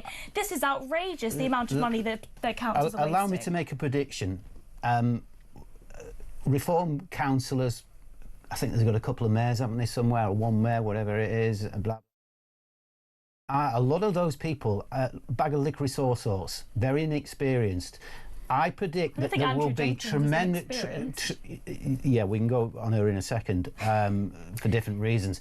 I predict that there will be massive battles now, warfare between government and some of these local councils in terms of the direction of travel. I also predict that the bag of all sorts that have been elected, very inexperienced people, last minute candidates that have been elected, are not going to last 5 minutes. They're going to find it boring. You say that. Hold on. Perhaps actually what we've had is a cosy club of political parties who occupy places, aren't really bringing the change the country wants, and this is a huge sort of revitalisation. And true democracy isn't about, well, you know, have you been a councillor for 10 years where you can stay one? Everyone's elected for a first time at some point, and maybe it's fresh eyes and fresh representation, and perhaps that is exactly what we need. I think it's really unfair to say that so many of those councillors are just going to leave after 5 minutes. That's a prediction. Really We'll see. No, look, I think that fundamentally the challenge that they're going to have is those internal disputes about what they actually want to achieve. I mean, what they will say is locally they don't have a lot of power over what they actually do. As much as being a councillor is really wonderful for so many people and they're able to serve the public, actually the power that they have is really quite restricted by national governments. And I think that, Alex, you mentioned this earlier, I think that the real challenge is going to be communicating that to the public. Where is your council tax actually being spent? So people are aware of the fact that actually you're paying council tax. People that are paying full whack council tax are actually paying it for things that they never see. Jim, one thing I'm going to say to you is this. Yeah. So I think one thing that is going to happen is there's going to be more scrutiny on local authorities by national media than there ever has been before, because they're going to be interested to see how these new inexperienced councillors for an insurgent party do perform. Potentially that's a good thing, right? Perhaps actually we need to be delving down, blow the bloody doors off and have a little look about where the waste is. Do you know what this sounds like? It's almost a reminiscence of yesteryear, the SDP. They had the same kind of electoral success. They got a few MPs, they got councils left, right and centre. What happened to them? They squabbled amongst themselves. Take your point about difficulties within. We're already seeing that in Reform UK with Ben Habib and Rupert Lowe falling out. I predict that will happen as well. So there's a lot of traffic ahead. Does that not happen in all political parties? I mean, it's not as if the Conservative Party have covered themselves in glory, and before that, the Momentum lot, the Corbynistas versus the sort of the more Blairite wing of the party. I mean, that's politics. You're absolutely right. I mean, politics does result in so many different big personalities conflicting. However, Reform as a new party are so vulnerable to those outside shots. It's not and what new. It really does mean. It's ex-UKIP essentially. potentially, and before then BNP and others, some of them. And I'm pretty so sure, it's actually, not just a little clarification. I'm pretty sure that one of the main conditions of being able to be a candidate or a member of Reform is you have not been a member I think of I definitely read that one of the candidates was definitely an ex-BNP. Well, but look, that's perhaps to the side. That's perhaps to the side. BNP. They've been very clear about that. And I will say, by the way, Nigel Farage's refusal to allow Tommy Robinson to associate with him, I think will be very much so remembered by so many people that are absolutely disgusted, and rightfully so, by a lot of the racism that we see on the hard right. But the fact that Nigel Farage completely refused to associate with them, I think will be remembered. Well, others do. Others do. You know that on social media. Well, this is the thing. It's a mishmash. He loses or he loses, because there's a lot of people who are disappointed that he hasn't taken the side of Tommy Robinson. And then, of course, if he did, you know what would happen. The backlash from the media and the accusations and the shaming would hamper his political chances. Now, I know Nigel. I know that, I don't think he's particularly a fan of Tommy Robinson. No. And actually just doesn't want this to be his political hot potato like anybody else's. He said, what's this got to do with me? The right decision, because fundamentally people that are, if he's trying to take Conservative votes, no Conservative voter would say, actually, you know what, Tommy Robinson's something I'll get a flurry of messages now from people who say, actually, I like him, and I think this does need to be spoken about. With the Tommy Robinson issue in particular, I think he's absolutely right to point out the issues with the government's national inquiry on the grooming gangs. Fundamentally, there was a cover-up, and the fact that there have been a complete lack of transparency over what actually happened, I think is absolutely right. But even a broken clock is right twice a day. I mean, fundamentally, Tommy Robinson is a broken clock. He's absolutely right. Well, given old Tommy's in prison and can't fend for himself right now in this debate, let's move back to the politics of this. I mean, Jim, Sir Keir Starmer said, right, what we need is more Labour to counter this. Is he right? He was saying faster, wasn't he? Faster and... Right, yeah. Well, I think, is that because he realises he's going to be a one-term Prime Minister? Blair years and the progressiveness that government had when they came in, and the feel-good factor that actually produced at the time. No feel-good factor here. Well, there wasn't even a honeymoon period. No, there wasn't, because as I said, they inherited something. They inherited a really bad apple, and I think everybody knows that. And that's one of the reasons, by the way, the bad apple still exists. Why the Tories have lost more seats than. I'd say this. Every government always blames its predecessor, don't they? Now, listen, both of you, thank you so much for keeping it clean but keeping it mean. Reem Ibrahim and Jim Dell, thank you for joining me in the studio. What a lively segment that was. Right, guys, we're going to take another advert break now, but it's weaving its way into the final hour of the show, so do stay with me. Coming up after the break, we've got Richard Fuller MP, Shadow Chief Secretary to the Treasury, to answer on what the Conservatives are gonna do now. They got their work cut out. Back after this.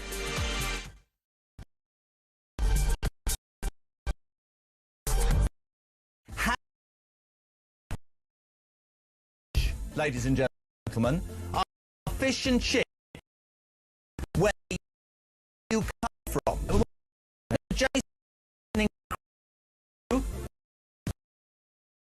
Jason from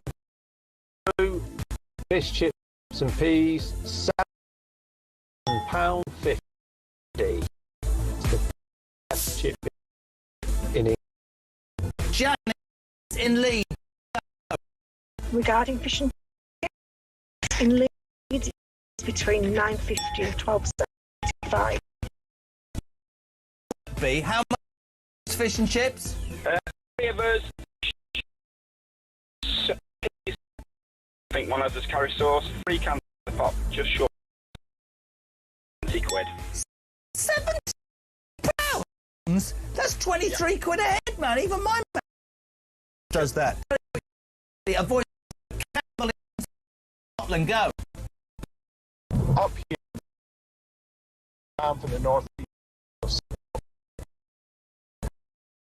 you can get a fillet and a half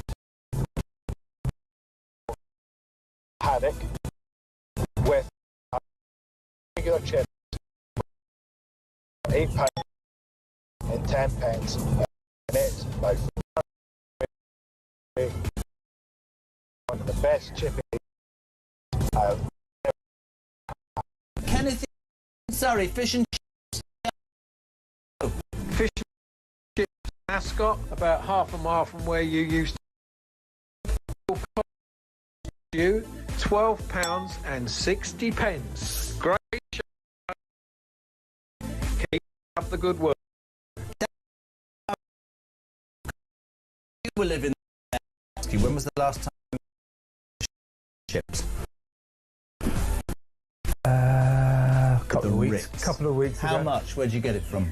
I think it was about 40 quid because it was in the Ivy.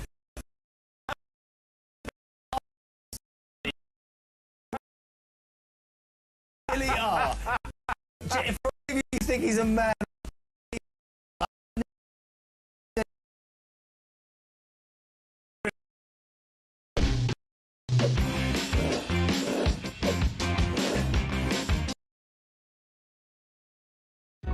Across the UK, on DAB+, on your smart speaker, on your smart TV, and on your side.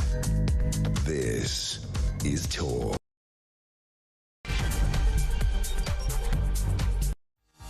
Hello, sorry, I was just picking. I told you, didn't I, that you'd come back and I'd be like chewing on my bacon during the advert break and I had all the meat bits between my teeth. I could do with getting my toothbrush in here, quite frankly.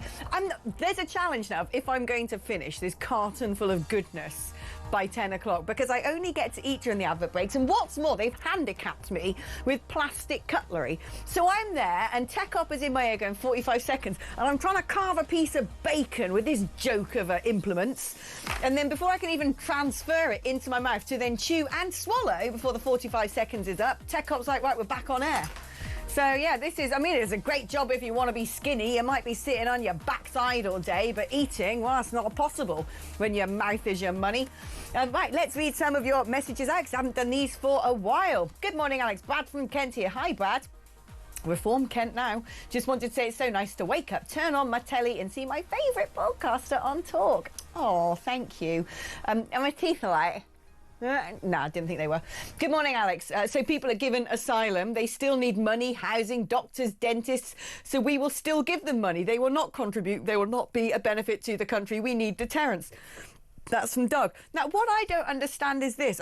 You can't get anyone to give a solid answer to this, which is, OK, there's desperate situations in Syria, in Yemen, in Sudan, in, Mali, in Mauritania, in Burkina Faso, in northern Nigeria. I mean, the list goes on and on and on.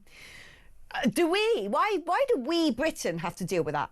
Oh, we're former colony. OK, but they all had their independence in the last century. Some of them have had a good 50, 70 years to look after themselves. And yes, it's horrible. War is nasty. We all want to help other humans in need because we're not monsters. But why should a war waging over 1,000 miles away be our responsibility to look after those people? Oh, well, because you've got all the money. Well, OK, but so do other countries. It's a very difficult one because, like I keep saying, some of these barriers... well, not even barriers, the thresholds for entry into the UK to claim asylum can be so spurious that actually almost the entire of the world's population could probably come up with some reason why they get to live in Britain, and some bleeding soul Hugo Montague spire will sit in his wig and go, oh, isn't it dreadful? You must have right to remain because it's just absolutely inhumane if you can't remain. And that is the problem. I mean, you cannot turn around and say an island nation of 68 million people whose economy is tanking suddenly has to drum up the cash, drum up the housing, drum up the doctors when we, can barely see one ourselves. For people from, yes, woe-begotten countries, I get that. But do you know what? A lot of people massively seem to underestimate the capabilities of other countries to play their part. I've lived in Africa. Not just gone and dug a well to have a photograph on Instagram during gap year. No, I lived and worked across Africa, right? And so I know the capabilities of Africa to also be able to do its bit to support other neighbouring countries. And then they might say, well, even if they can't, wouldn't our money be better spent giving it to a country such as Kenya and saying, look, you put these people up in accommodation over here from the Horn of Africa, because I tell you what, I bet you a building and a room in Kenya, well, I could bet you, I know, it's probably 1/10 of the price of one in the United Kingdom, and then people aren't having to make perilous journeys. I mean, surely that could be a good starting place. I don't know. That is my thunk for the day. Right, let's go back to those local election results, because I'm joined now by Richard Fuller, MP, Shadow Chief Secretary to the Treasury. Good morning, Richard. How are you today? Well, I'm okay. A bit bruised. It was a terrible evening for the Conservative Day as well. Very disappointing results across the country. Very few shining lights. I live in Bedfordshire, so Cambridge is next door. So I was very pleased to see Paul Bristow, but that doesn't cover the whole fact. It was very disappointing results for the Conservatives. Yeah, I mean, was it worse than you expected? Be frank. Oh, I always try to be frank and honest. I mean, no, it wasn't worse than I expected. Probably at the lower end of expectations.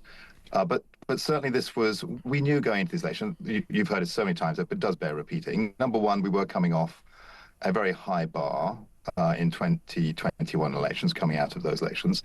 So we were expecting a bad night. But added to that, this is the first lot of locals after a general election where there's been a change of government since 2010. If you look at 2011 elections, if you go back to 1998 elections, after that, the new government was still popular. This government is not popular. And so people weren't ready to trust the Conservatives. So I think that helped Reform and other parties. Yeah, without a doubt. But when you look at the vote share, OK, because, people have looked at that vote share and projected it into a sort of general election format. Now, look, we know that it was only a subset of councils. We also know the Labour councils, of course, chickened out from facing the ballot box. But if you were going to do this as polling and do it as a sample size, 2,000 is the sort of industry standard, and we definitely had more than 2,000 votes overall. And what we saw was 30% of people voted Reform, 15% the Conservatives. Yeah. I mean, that is a huge poll reversal. And once upon a time, the Conservatives used to say, well, there you go. A vote for Reform is a wasted vote. It's kind of the other way around now, isn't it? Nigel Farage could turn around and say, if you weren't voting for these 15% here who can't do anything anyway and voted for us, imagine the right winger you'd have then.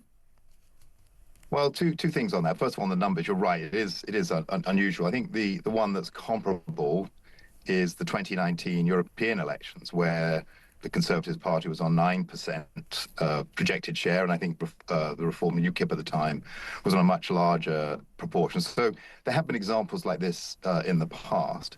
But I think the second point is thinking of Reform as a right-wing party versus thinking of it as another Conservative party. Those are two different things. So, Reform have positions on policy, which I agree with, but there's some policy positions I disagree with. And I think as we now see Reform going into having to run things, we'll have to see which side of those part of their political ideology they're going to fall down on.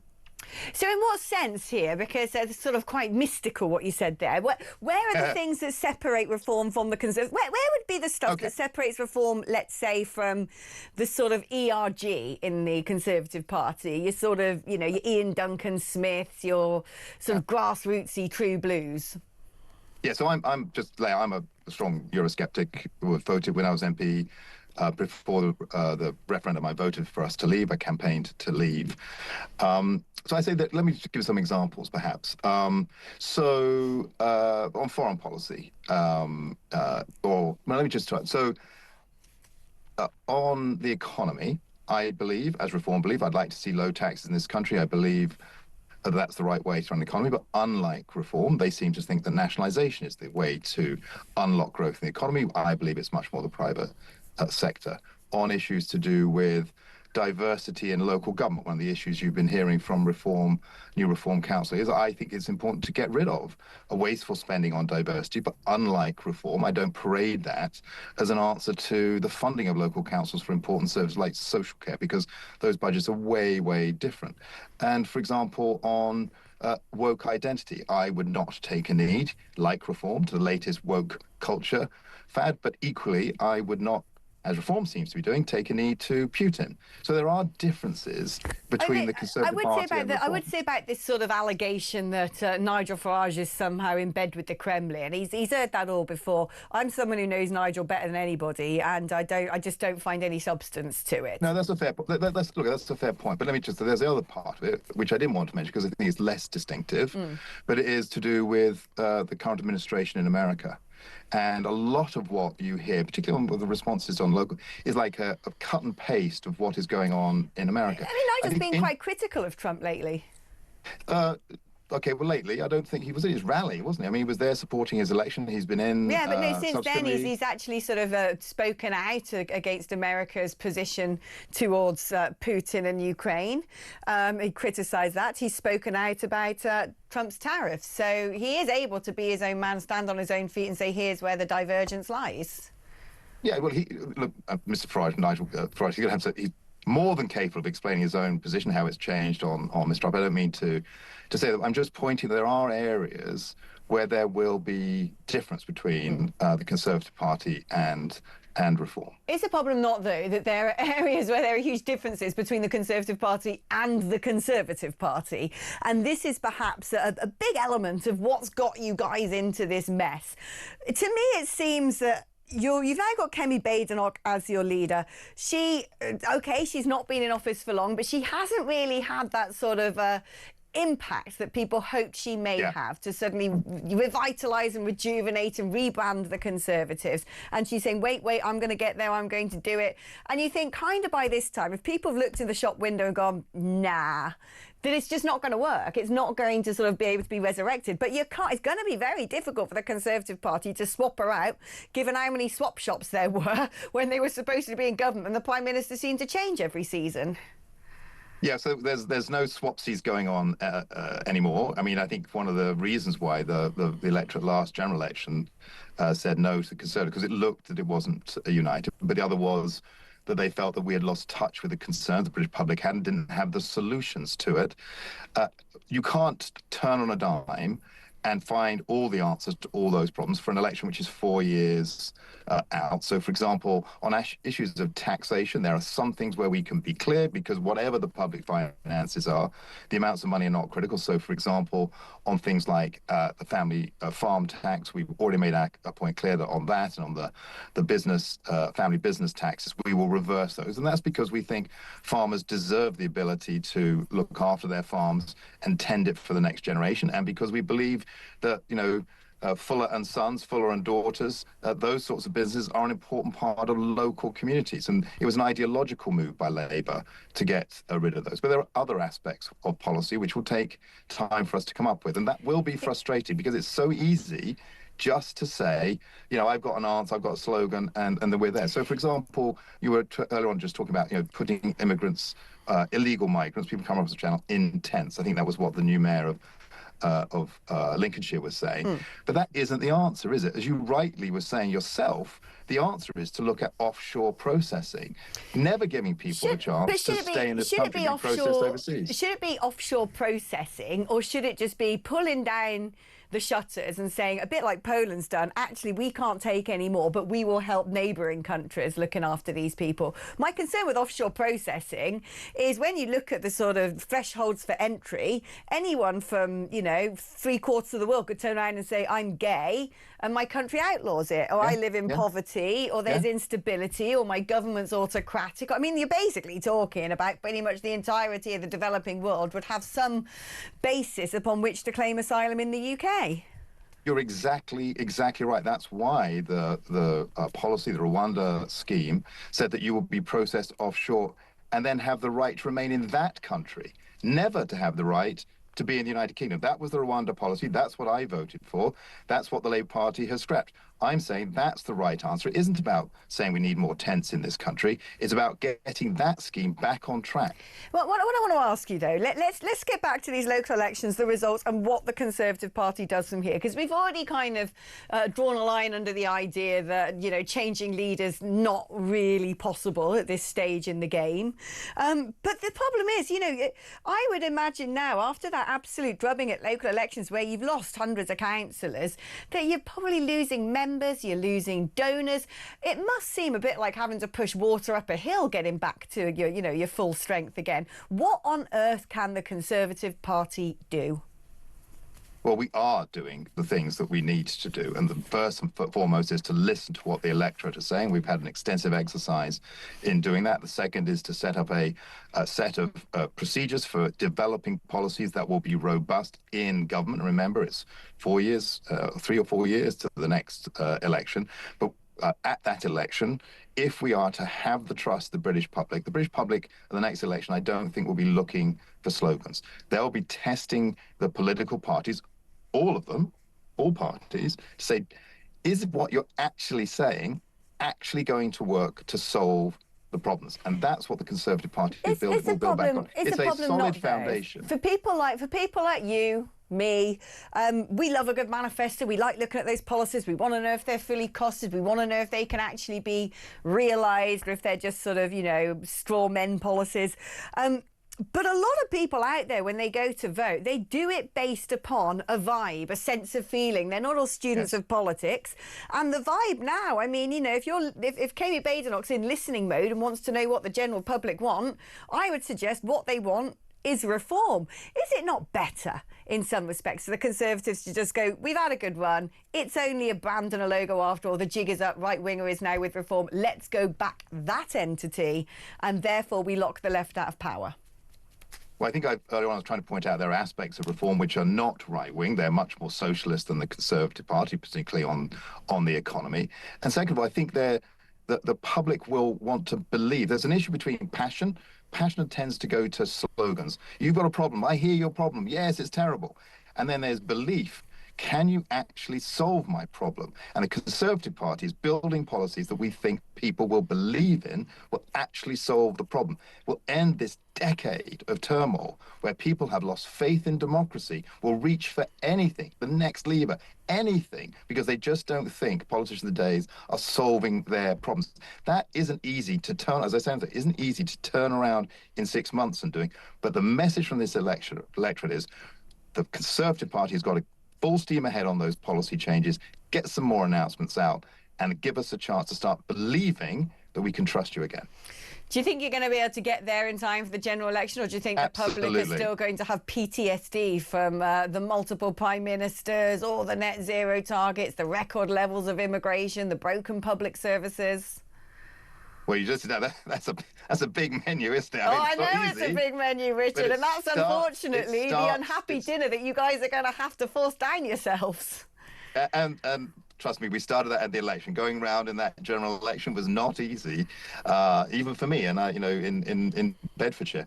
But I think it starts that dealing with that very difficult menu of issues starts with being a united party, and the Conservative Party in Parliament has got that message. It's second of all, it starts on really thinking deeply about what the electorate want in terms of solutions and making sure we aren't just offering a platitude or a slogan, that it's something that works. And then finally, it's making sure we have the people in place that can actually deliver. Far too many people get into politics these days. They've done nothing other than politics. They never run anything. They never run a business. They never run a school.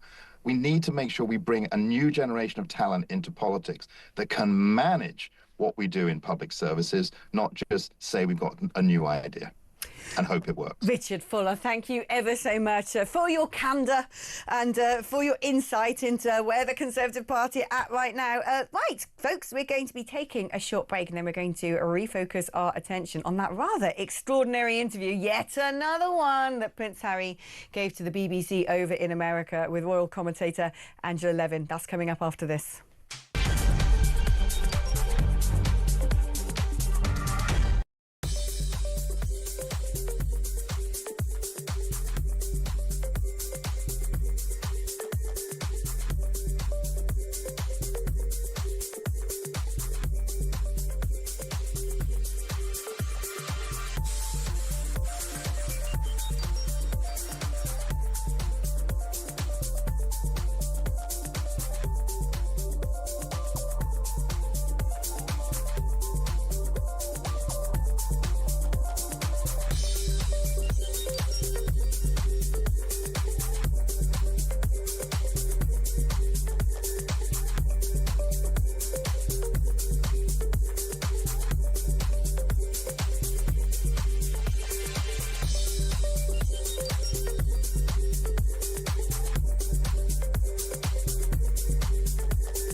Well, I mean, look, you use the word influence. You know, the word influencer is something that absolutely everybody is familiar with, and the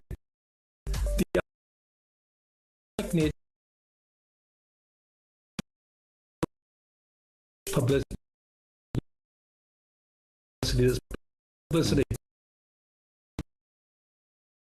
long term and recap for getting lots of, but it is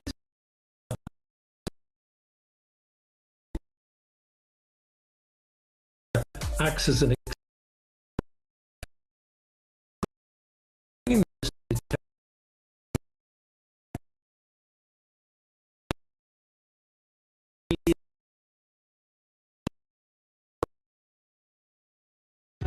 across the UK, on DAB+, on your smart speaker, on your smart TV, and on your side.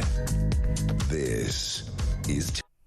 Hello, welcome back to the show. Now, you would think, if you really wanted to reconcile with your family as a high-profile prince who kind of got into a spot of bother with them because you kept opening your big bazoo and moaning about them, accusing them of being racist, talking about a fight you had with your brother, publishing a book with all these gory details, you would think that if you really wanted to reconcile, you'd give it space.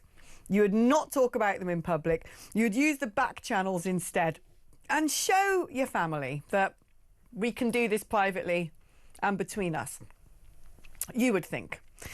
Except that isn't what Harry's approach has been, because yet again he's sat down and done a big interview where he talks about the fact that his father doesn't want anything to do with him. He blames his father for not basically ordering the committee that decides who can and cannot have armed protection to make sure he continues to be able to have that. And then he spoke about his father's health condition, saying he doesn't know how long he's got left to live, which is a bit of a biggie statement when you're talking about the head of state of the United Kingdom. Let's speak to Angela Levin, royal commentator, and get her take on this latest sit-down. I mean, part of me, Angela, kind of thinks what Harry is thinking is, my family all get this protection. I didn't choose to be born into my family. All I've wanted to do is meet the woman of my dreams and go and have my life. I can't help being Prince Harry, and now I feel unsafe in the country. Why couldn't my father have done more? And he seems to be of the belief that this is some sort of conspiracy against him. Is there anything Charles could have done to help? Well, I mean, I don't think you can when somebody like Harry behaves as he's done. First of all, I know that as soon as he sees his father, he's going to have a huge row with him. One is that he demands that he apologise to Meghan, and the other one is that he lets him do exactly how he likes. You know, only do something within the royal family when he feels like it. But it's not like that. I think Harry has got a decision that he has to prove he is powerful. And so he is behaving absolutely appallingly. I mean, I spent 15 months with him when I did his biography, and this is not the man, but life has changed him. But if you say that his father could have done all this, he can't. It's not that sort of a monarchy, and he can't tell all the what people should do. And I think that it's absolutely appalling that he thinks that. It's appalling that he says about his life. I mean, it's a horrible, cruel thing to say. I think he's very much trying to blackmail him as well with the children, because he knows that he would love to see them, but he's making a huge fuss that they can never ever come again and see him or see the country. That doesn't make sense to me, because surely if Harry was coming to visit his father, who is the king, so he's going to the royal estates, he would actually, the king could probably send his own sort of transport and make sure that Harry was protected. I mean, is it really that Harry cannot bring his children over here to see their granddad because he doesn't have the security? No, let me tell you, There is only the top four, that's William, Catherine, and the King and Queen, can have these number one bodyguards, right? Because they're allowed a gun and they know absolutely what's going on in the world, and what is dangerous. So, but nobody else has it. Princess Anne doesn't have it. The Edinburgh people don't have it. It's absolutely not on. You can get a slightly less working one who doesn't have a gun but who knows exactly what's going on, and you can have that, and they are very good. So he's actually doesn't mention that, he just ignores it, and you can't give out all these people who will absolutely ruin all our country because they'll need all the tax of everyone. You can't just have it for Harry if he's not working for the royal family. Lots of people will then say, "Oh well, I want that, I want this," and he can't have it. Just can't have it, and he knows that, and he's just doing it deliberately to make his family look awful. You wrote the biography of Harry. You know him, spent time with him, and you said that today's Harry is just not the same man. I want to go back to that. Have you had much time with 21st century today's Harry? No, well, yes, I did. I spent 15 months with him, and I got on with him extremely well. And he was quite disturbed about certain things in his life, but especially his mother, that sort of hangs over him even now.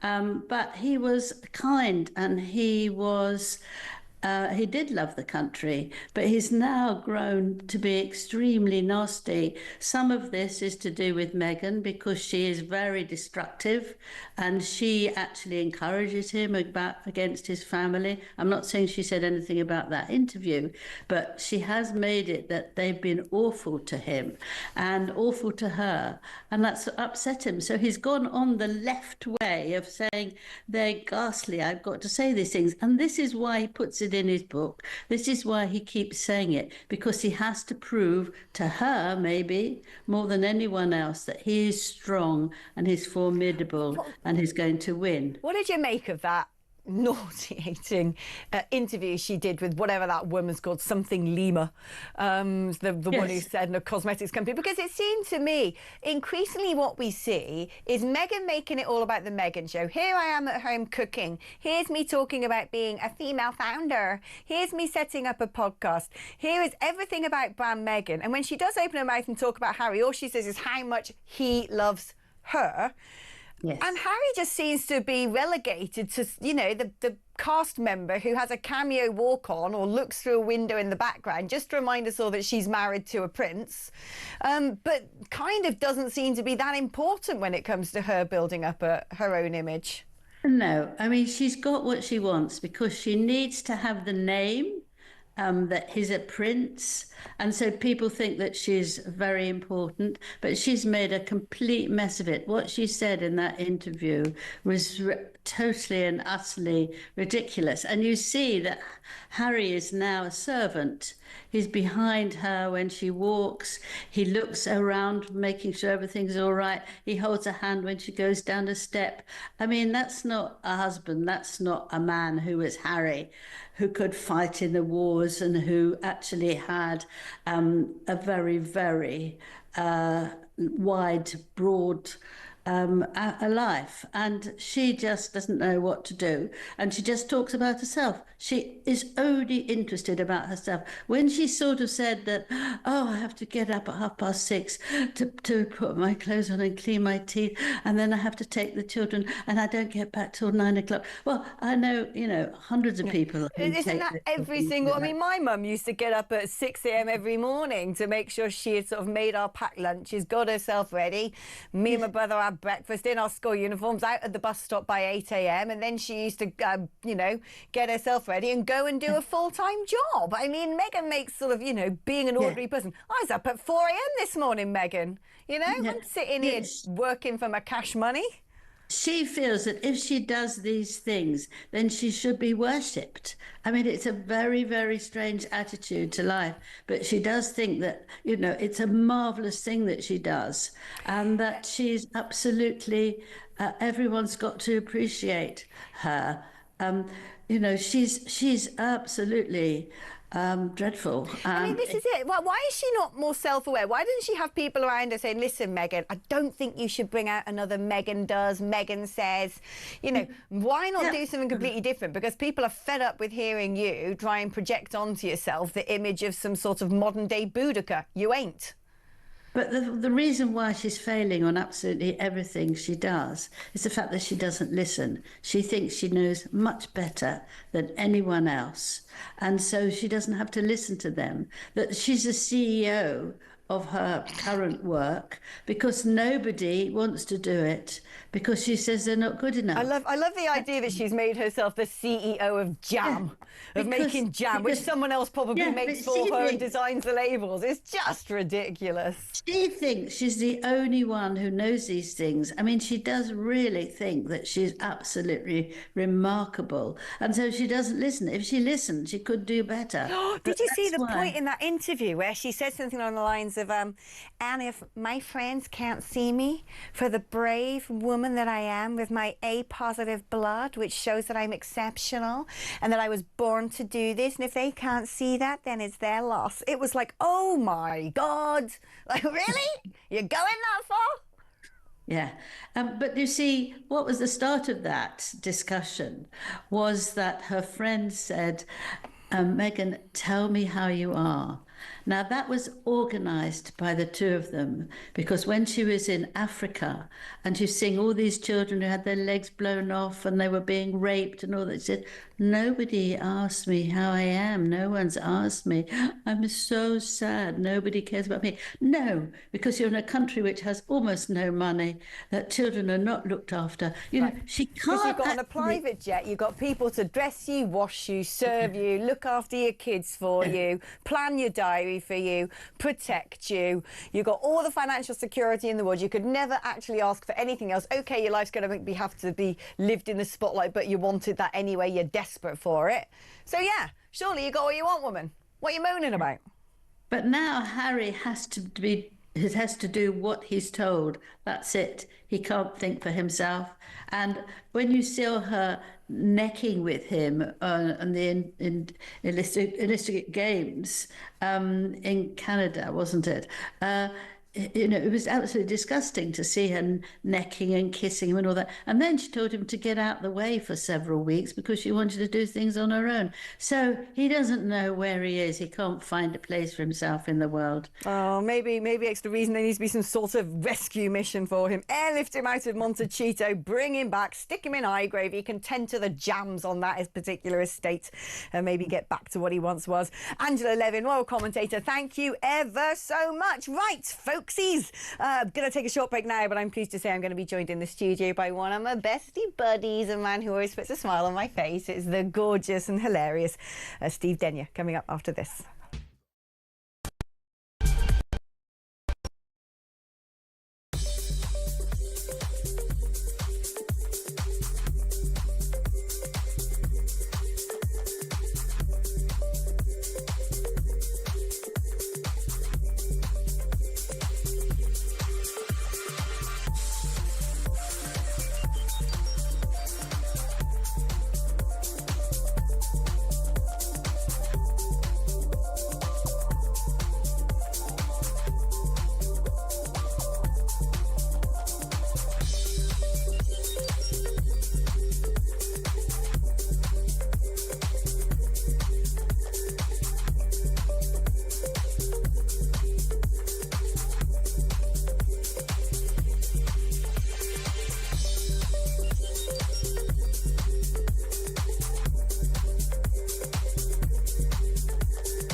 across the UK.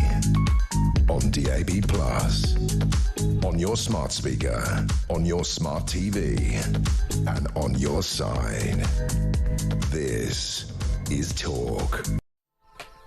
Hello, welcome to the show. Why don't I say welcome to the show? Been on air for 3 hours and 37 minutes. 10 days. Welcome back to the show. Honestly, I was up at 4 o'clock this morning, and it makes you go a bit giddy. There's something really nice. So I went to bed yesterday, thankfully it was a knackering day because it was the local elections and I barely slept.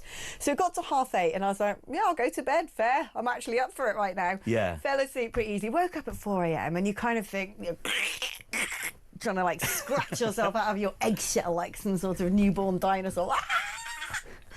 And it's really pitch black. But then when you come in and you look out the window and you see the sun coming, Yes. It's a magical time of day. You're very rewarded. It really is. You know, I'm up at 4 a.m. every day. Every day? Which means I have to go to bed. It's ridiculous. What time do you go to I'm bed? like a 6-year-old child, sent to bed before EastEnders. I'm actually in bed by 7 p.m. You go to bed at 7? Can you sleep? I remember Chris Evans saying, Steve, the thing is, you need to be in bed by 7. Even if you're not asleep, you need to be resting at 7, because Chris gets up at about 3:45 every morning. So, but it really is, like you say, when you get up, and it's just that 1 minute of discomfort, but when you're up and you're working here and you see the sunrise, and every morning it's a beautiful production. And also, there's no traffic when you're coming in. There's no traffic. I'm the first person where I live. London actually the looks first pretty person in the morning. You just feel like it's your city. It's your city. Yeah. You're in control of things. You So get there that is sort something of to be Jack said. Kerouac free spirit vibe, I'm in this town, woohoo! Just don't ask me what happened in EastEnders because I'm asleep. So there you go. But, you and I can have a little sucking our thumbs together under our blankets, watch the cartoons and be put to bed nice and I'll early message tonight. you. Are you in bed yet? Have you gone? Right, let's talk about what? David Beckham's turning 50. I would have thought he's older than 50. Well, these Hasn't he already turned 50? These What? 50th celebrations have been lasting forever. Remember, he's been in his pants everywhere on the lead up to this. Has he? Honestly. I miss all the best stuff. I spend my time looking at politics, not men in pants. This I is wonder not fair. if he was paid enough money and it was respectfully done, if he'd keep his clothes on for a day. I don't know.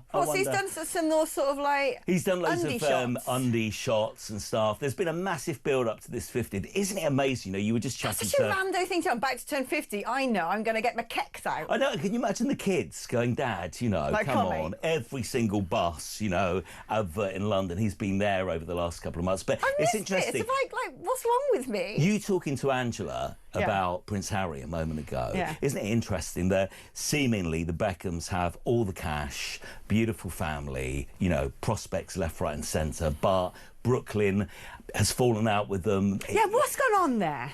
So, it's complicated. Isn't that about his missus as well? It's all about Romeo. Apparently it's about Romeo and Romeo's girlfriend. Is Romeo the middle one? He's the 22-year-old, the youngest then I'll ask the one. question. He's the youngest, so Cruz is the middle. Yes.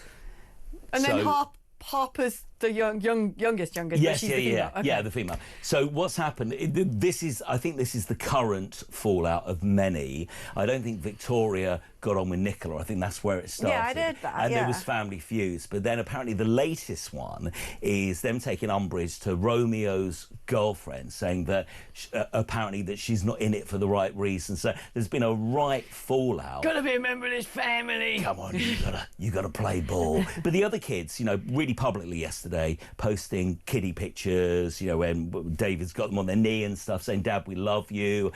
Brooklyn remained very, very publicly silent. Now, there's a big kind of dinner tonight in London, a very exclusive restaurant called Core. Brooklyn Beckham is apparently in London. Will he turn up? If he turns up, all Are you going to go sniffing around that restaurant, looking through the windows like that? Just suddenly become a chef for the Core. evening. Yeah, Core. So watch out. I mean, I know tonight Tom Cruise is going to be there and Gordon Ramsay is going to be there, but no one cares about that, or really the birthday. The headlines are that Brooklyn Beckham, there was no Mother's Day, kind of congratulations. Isn't it funny? Or anything. I forget to message my mum on Mother's Day, but I'm not in the public eye. I don't have a PR team going, well, do you know what? Your mum's just turned this. It must be such a strange world. It must be. Now, let's talk about... At the moment, there's a vogue, isn't there, for bands reuniting. Yeah. It's Oasis, is this, is that all going to go on tour again? And finally, the one that actually people have genuinely been waiting for, the Spice Girls, they are now set to reunite. They are, there's complications though. Oh, here we are. That's me. See, this is basically why the Beckhams have all these problems, because the Spice Girls said, if you want to be my lover, gotta get with my friends. That's exactly it. Yeah, Romeo's girlfriend. Can you believe that? Did you not listen to Wannabe? Because they think you are one. Is 30 years old next year. Did you like the Spice Girls when they came out? Do you remember them? Yeah, because I'm 41, so it's very much my era, but I can't say I really did. When I was that age, I wanted to be Debbie Harry. My mum used to cut holes in a bin bag so I could wear it and pretend to be punk, which is much cooler than the Spice Girls. Thankfully, no, because there weren't digital cameras at the time. But no, I mean, look, I don't. It's one of those things. I look back now, with a sense of whimsy, because I remember the Spice Girls were sort of risque. It's a girl group. They wear these mini skirts and these big boots.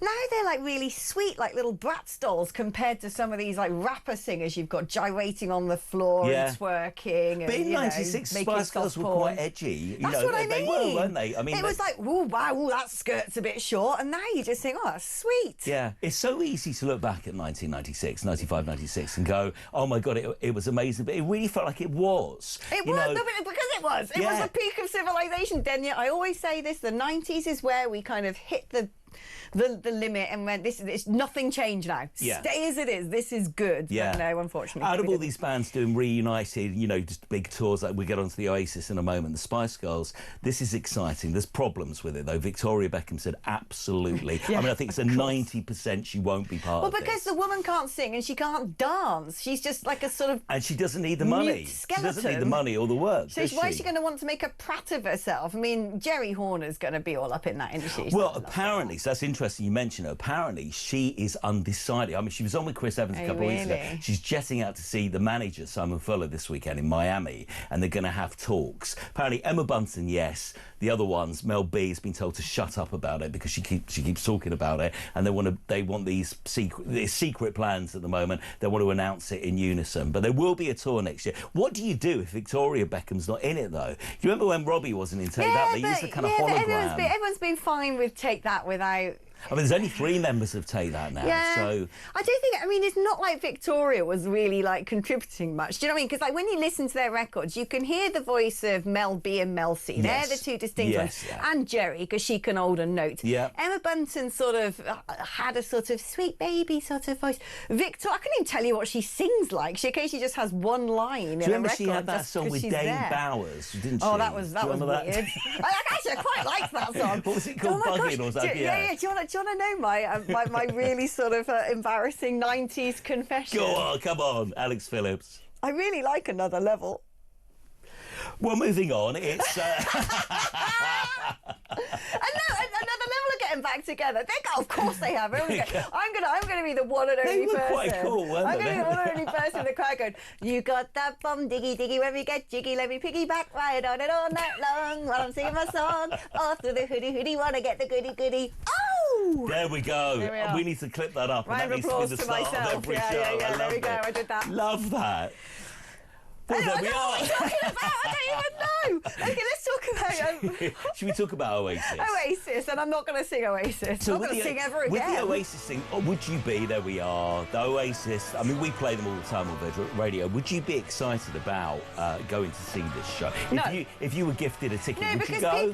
Because people wee in bottles and throw it at each other. I did once go to a gig in Manchester because James are my favourite group. There you go. I'm sort of re-establishing my coolness after Another Level. You know that because I keep saying, well, you get the bits and bobs, the freebies. But no, I love James. It's a sort of big Manchester band, Leeds band in some respects, technically, but very popular in Manchester from that sort of music movement. I went to some festival at one point, and it was back when Liam Gallagher had his own band. I can't remember what they're called, and they were coming on after James, and then all these bottles of wee were being thrown around. I was like, this is horrible. And he said, oh, that always happens at Oasis concerts, and I'm like, all right then, that's that. I went to see Liam at the Royal Albert Hall a couple of years ago, and that happened. I got covered. I think it was beer.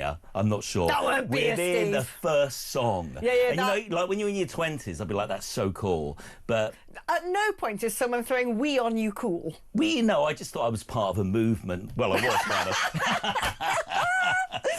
But anyway, so they're getting back together. The thing is, apparently, if you're in their inner circle, if you're part of the VIPs, once the show's done backstage, you have to decide whether you want to go into Noel's VIP area or Liam's VIP area. Do you reckon actually behind it all they're like the best of mates, and this is all sort of like a performance to keep headlines and intrigue? It could be, couldn't it? Apparently they were pictured last week getting together for an Adidas advert where they were civil, they were getting on. Apparently over the Easter weekend they had lunch and the family members, the kids of both sides got together. But all eyes will be on this show, and can they get through all these gigs? Not just here, but around the world as well. So if you got tickets for the Cardiff one, the very first show, which is July the 5th, I think it is, Principality Stadium, but that's definitely going to go ahead. Yeah. But will there be... It's going to be fascinating to see if they can keep the momentum, if they can get on. But it's huge amounts of money. Remember, they're doing this for the money, aren't they? My gosh. Now, let's talk about what... There you go. If, like me and Steve, you're going to be cuddled up on your sofa under your blanket in the middle of the afternoon and go to bed at 7 o'clock. So your life is the life of box sets, so you can do a breakfast show. What should we be watching? Can I talk about... This is quite serious, but Netflix, we've spoken about this before, they do these documentaries so well, and it's the 50th anniversary of the Vietnam War. So this is Turning Point, the Vietnam War. It's 5 80-minute kind of documentaries, and I started watching it the other day, and you know, to be honest with you, I'm a bit young to remember it. I've only seen kind of like bits in the news, but this really looks, I mean, some footage so shocking of this, and it tells the story from the US president's point of view, what happened. Like, it uses previously unseen CBS news footage on the ground. Oh, really? Footage. There is some... I mean, I can't even describe what I saw in that first episode. Oh, I've got to watch it. It really is. It's gripping, and, you know, it's a history lesson. It's an important thing to watch. There's still people living in Vietnam, absolutely, you know, kind of... Yeah, because I think the interesting thing is, you know, this is before I was born, so, you know, it wasn't in my sort of news headlines growing up, but you hear a lot about it. But, of course, it wasn't really a thing that the UK got involved in, so it's sort of shrouded in some sort of mystique, and that's my kind of jam, you know. I'm not looking at men in pants, I'm watching wars. You're watching real footage. We didn't have social media back then, so all you could kind of watch was whatever was, you know, edited on the news back then. But this is like... proper primary source material, war, and it's horrifying. It's absolutely horrifying, and you know, maybe it's a really important viewing with what's going on in the world right now to watch something like this, and so hopefully you realise how much more information we have in this day and age. You know, how actually we kind of think, oh well, it must be a new thing that governments control the narrative and this. No, they had even more control back then, so we didn't know they were doing it. Exactly, it just happened. Now, that might be if I decide to watch Netflix, and that sounds like a really good proposition. It's called Turning Point. Turning Point, the Vietnam War sounds brilliant. But did you know, I actually, with my particular TV package, I get free cinema tickets every month. Two free cinema tickets every month.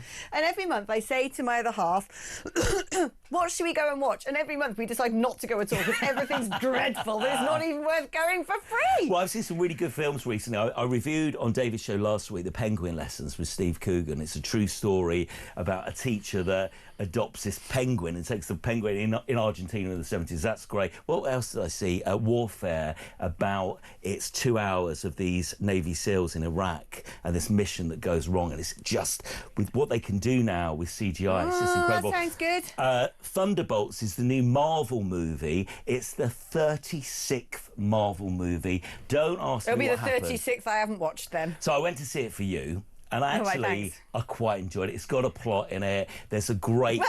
It's got a plot, everyone. That's how I should just end the review there. Florence Pugh's in it. It's worth watching for the New York scene at the end of the movie. If you go and see it in the IMAX, it's incredible. It's worth watching. Right, now you've got a quick announcement before I boot you out of the studio because we're over time. Yes, the Kooks band. We've got a huge announcement about the Kooks on Virgin Radio at 10 o'clock in the morning with Andy Goldstein, who's our talk 10 o'clock is in 9 minutes' time? Monday morning. On Monday morning. Talking about the Kooks. There might be You never know, there might be a live performance, you might get a chance to see them, but I've said too much already. They're a great band. Well, you better be able to have that live performance now, or you're going to look like a right muppet, aren't you? Steve Denyer, thank you ever so much. That was Denyer's Delights, and what a delight he is. He's got that bum diggy is what I'm saying. Right, we're going to go to an advert break now. When we come back, it's time to turn the focus on you. What are your thoughts and feelings about the things we've been discussing in today's show? It's not too late to give me a call if you want to be patched through to the studio. 03444991000, charged at your normal network rate. And I'll be listening to some of your voice notes and reading some of your messages and speaking to some of you after this.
Paper it's a huge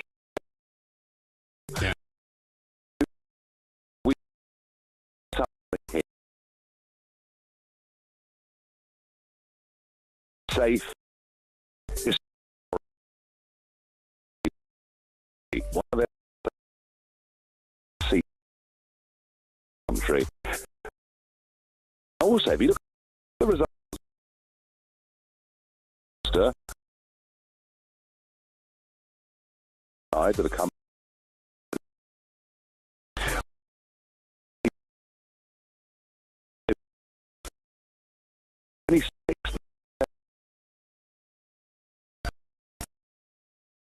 Labour at the same time go to Lincolnshire, traditional, safe, solid blue Conservative. Across the UK, on DAB+, on your smart speaker, on your smart TV, and on your side. This is Talk. All right, this is it, the final segment of the show, and it's time to hear from you. So let's rattle through some voice notes, shall we, and start off with Carl. Hi, Alex. I just want to say something about Keir Starmer. Is the guy a narcissist? Does he genuinely think he's actually liked? I've been listening, and I'm now going to go further, harder and faster. What is he talking about? It's quite obvious that people voted on Thursday because they can't stand him and his policies. And he comes out saying, I'm listening. The only thing I'd like him to do is go further away and faster himself and jog on and don't come back. Cheers, Alex. Here's an idea. Like, one of my favourite TV shows is Frasier, right? Because it's the best. You know, if you don't, if you think anything's better than Frasier, you need your head checked, because it is amazing. And of course, I'm listening is Frasier's catchline. And I thought, could you imagine Keir Starmer doing a phone-in show, sitting there with a big cans on, and people phone up and go, "Why have you cut my winter fuel allowance?" Well, Mabel, it's because it's just like, it'd be brilliant. It'd be so terrible. I'd be like rubbernecking to look at the disaster. Right, let's listen to Anna. I think, Alex, we all have to be the grown-ups and realise that central government is going to make life as difficult as possible for the Reform Party. Obviously, they know they're done. They're toast. But it doesn't matter, Alex, because the difference between Reform and the other uni party is we are all Reform. We are all behind Reform, and we will be behind their mistakes, and we will help them put it right. I really like that. That's a really nice idea that we're all in this together. We believe, we want them to succeed. We'll do what it takes to support them. So that's like almost like what was it David Cameron called? The One Nation, the big society idea. Although it's nothing like that. It's nothing like old Spadeface, Lord Spadeface of Sheeping Norton. Let's listen to Jay. Morning, Alex. Fantastic show as always. I just want to say, that guy saying about don't put them in the tents, don't put them in the tents. Well, like, from our point of view, doesn't that mean that it's a deterrent?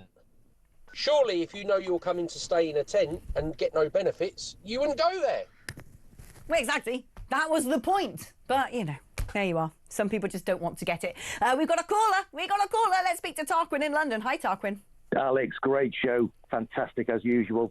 Say hi to your screen husband, Kevin, when you see him. He's my best buddy, as you know. Is he? I will do. I will do. Right, just 3 quick points for you, Alex, that your fabulous content has raised with me today. Just want your take on these 3 quick points. Number one, my concerns would be these. Number one, the infiltration of Reform and any of the patriotic parties by the legacy Conservatives who are scuttling around like grifters looking for gigs and jobs, and they're not really true patriots. I'd be very wary of that epidemic. Yeah, that's the number one. Just make a note of that. Number two is the blob. I'd be very worried that, let's say we have a dream scenario of Nigel, Richard, etc. They get into the corridors of power, and then the blob sits on every bloody thing that we want to get done. So we need a Doge, a UK Doge like Elon, don't we? We do. Well, this is what I think that the big challenge for Reform is going to be having to expose some of the bureaucracy, some of that bureaucratic straitjacket that prevents real change from happening, because they're going to be up against it, aren't they, Mr. Cardwell? If anyone knows about the politics, it's Cardi P. I mean,